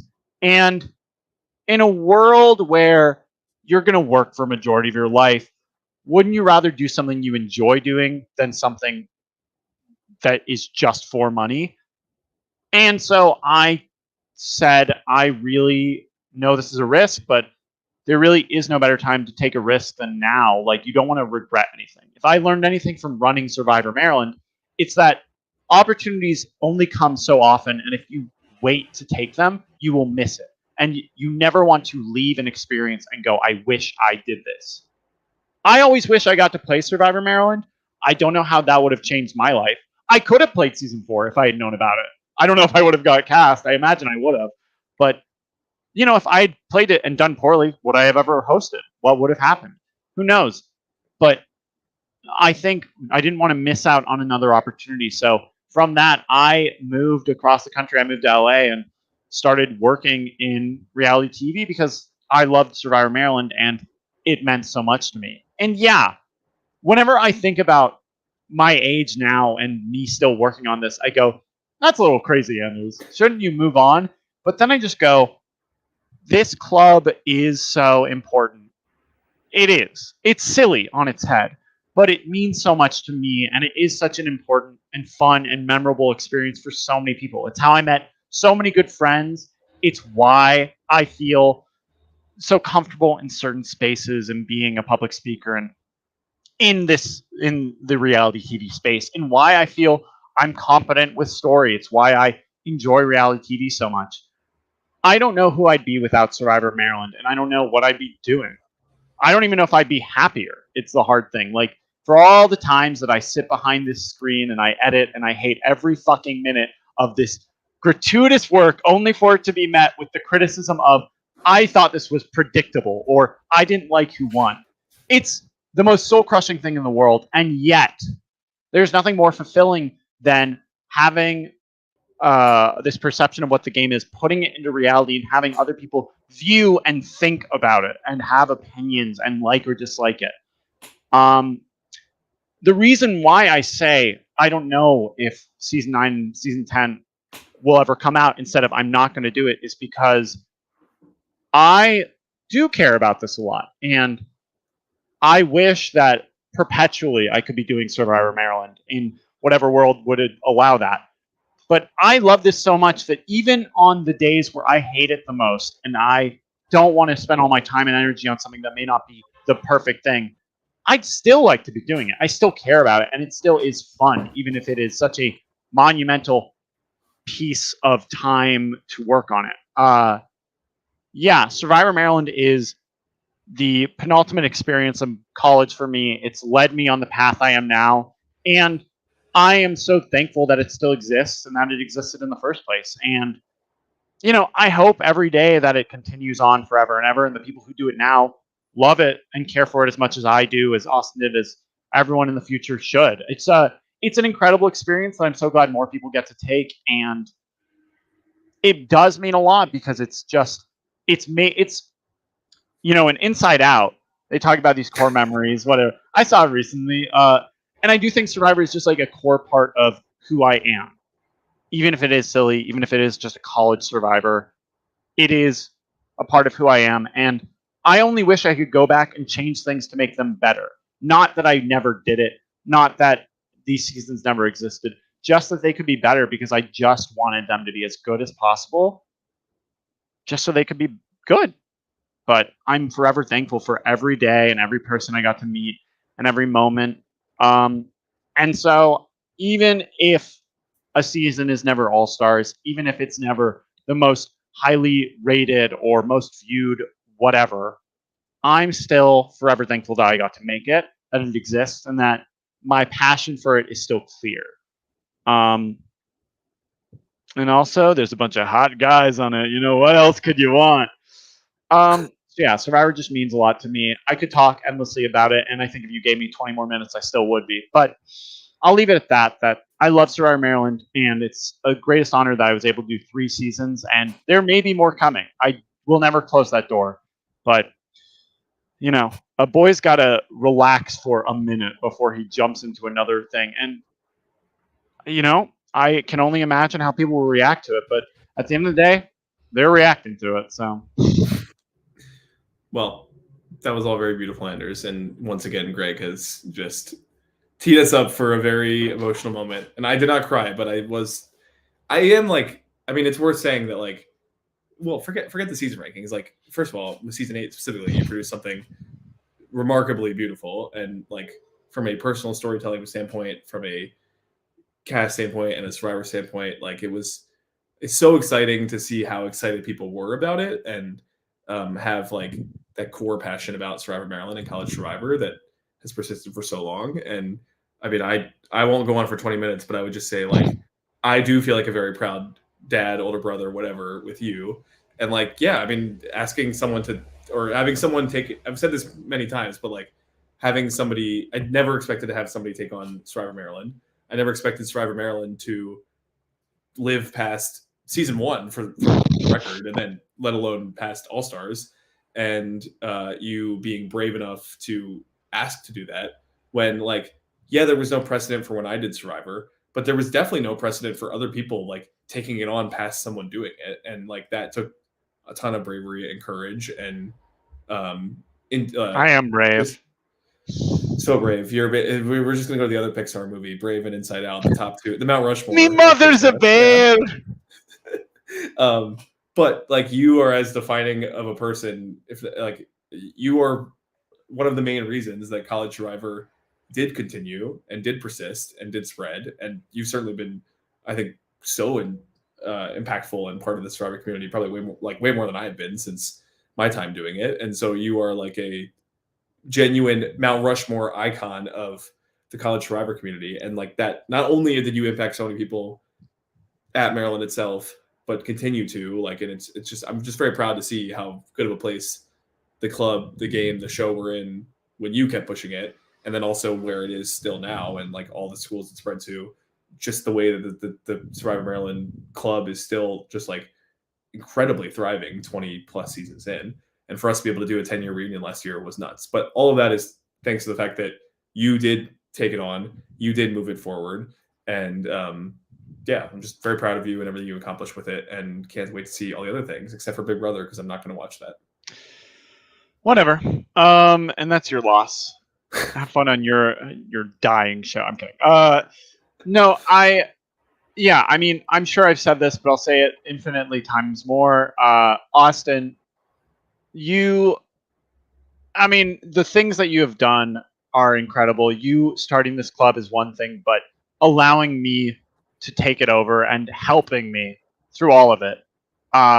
Even though I know at our core, we do agree on a lot of things, we also have stark differences in what we believe and do. I Not like love about anything major, just about stupid things. No, you're right. But you know what? Here's what I mean. We both agree on the large form. We're also very stubborn. And when we have certain beliefs on things, when it comes to editing, story, twists, and casting, especially, it's And just mostly like music, yeah. mostly no casting is what I always remember fighting with you on. But you you get too proud about it. I hate giving Austin praise because he's so proud. I mean, you said it, not me, that you weren't going to cast JS. All Stars is a bottom tier season, except for Victoria and Chris Thomas. No, I mean Austin starting this club and giving me, a total stranger, really carte blanche to get involved, take control, and be the leader is so incredible. And I really do think that like Austin made it very easy to take over. And I don't think that I was ever like Austin, but that doesn't mean I was bad. I just don't think me and Austin are the same host. He is just such a different and incredible host. And well, you know what's funny is that Jeff Probst in a Q&A on Reddit, like an AMA, or sorry, not Q&A, an AMA. God, I remember that comment that you asked on Reddit. Yeah, the comment was like something about hosting, and he responded back to me and was like, "Don't try to be me. Like, be yourself as a host." So you're basically saying that right now, like that every host should be whatever version of themselves that host is. Yeah, and I think that Austin was an incredible like mentor in a lot of ways, a great friend, and none of this would be possible without him, both in the literal sense of starting the club, but also he was supportive in every way and has been supportive with the editing. He's been helpful. He's been great to talk through these things and always insightful. And yeah, I mean, if I never make another season, this is me saying that I love College Survivor. I love every season that I watch, and this community means more to me than it could ever truly be said. If I make more seasons, then I'm still the best creator of content in this entire community, and I believe that wholeheartedly. And when my stuff comes out, it should be prioritized over everything else. But if I never make another thing, everyone's perfect and all are valued. We're gonna shake off the rust when we finally get around to College Survivor All Stars. So that's when I'm bringing out the old guns. Whenever a new season of Maryland whenever season 12 comes out, or the next season of Michigan, and I watch it and I go, I could do better than this, that's when you'll see season 9. But yeah, when College Survivor All Stars comes out, we'll be there. We'll be the two oldest people. We'll go, what did you say, Sonny? Did you say, should we vote out this person? Okay. Yeah, is it crazy to think you're the oldest host ever in College Survivor, Austin? Yeah. I mean, I am old, and I have probably about a few years left before me being involved in anything College Survivor related. It's just no longer acceptable. So we'll enjoy it while we can, and until now, I just go into full proud dad mode. But I will say, for my wedding, I brought the Survivor Maryland urn as the thing to put cards into, which was a great little touch. And I walked into one of the current hosts' houses of JS's brother, and it was like pure frat house, like satellite house vibes, like beer cans over the ground. A bunch of people were sitting there with their shirts off, and I was like, "Oh my god, I'm in a different universe that I've been in so long." Going back for the 10th anniversary, I felt it was the most out of body experience I've had of just like, where am I? Like, I shouldn't be here. Just like walk. I didn't quite feel that. I walked around the campus and got some footage, and I did feel that way. Okay. Oh, no, campus overall. Okay, yeah. Yeah. Not at the game. That was fine. It was just being there again.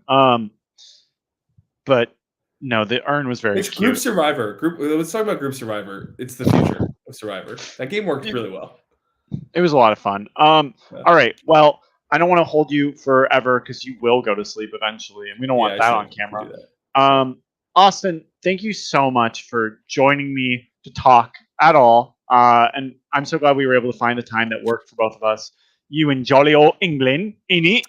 Oh my god. You know, once Andrew starts talking an old person accent and English accent, that it's time to wrap up the podcast. Hello there, Governor. It's me, Austin. I love Survivor Maryland.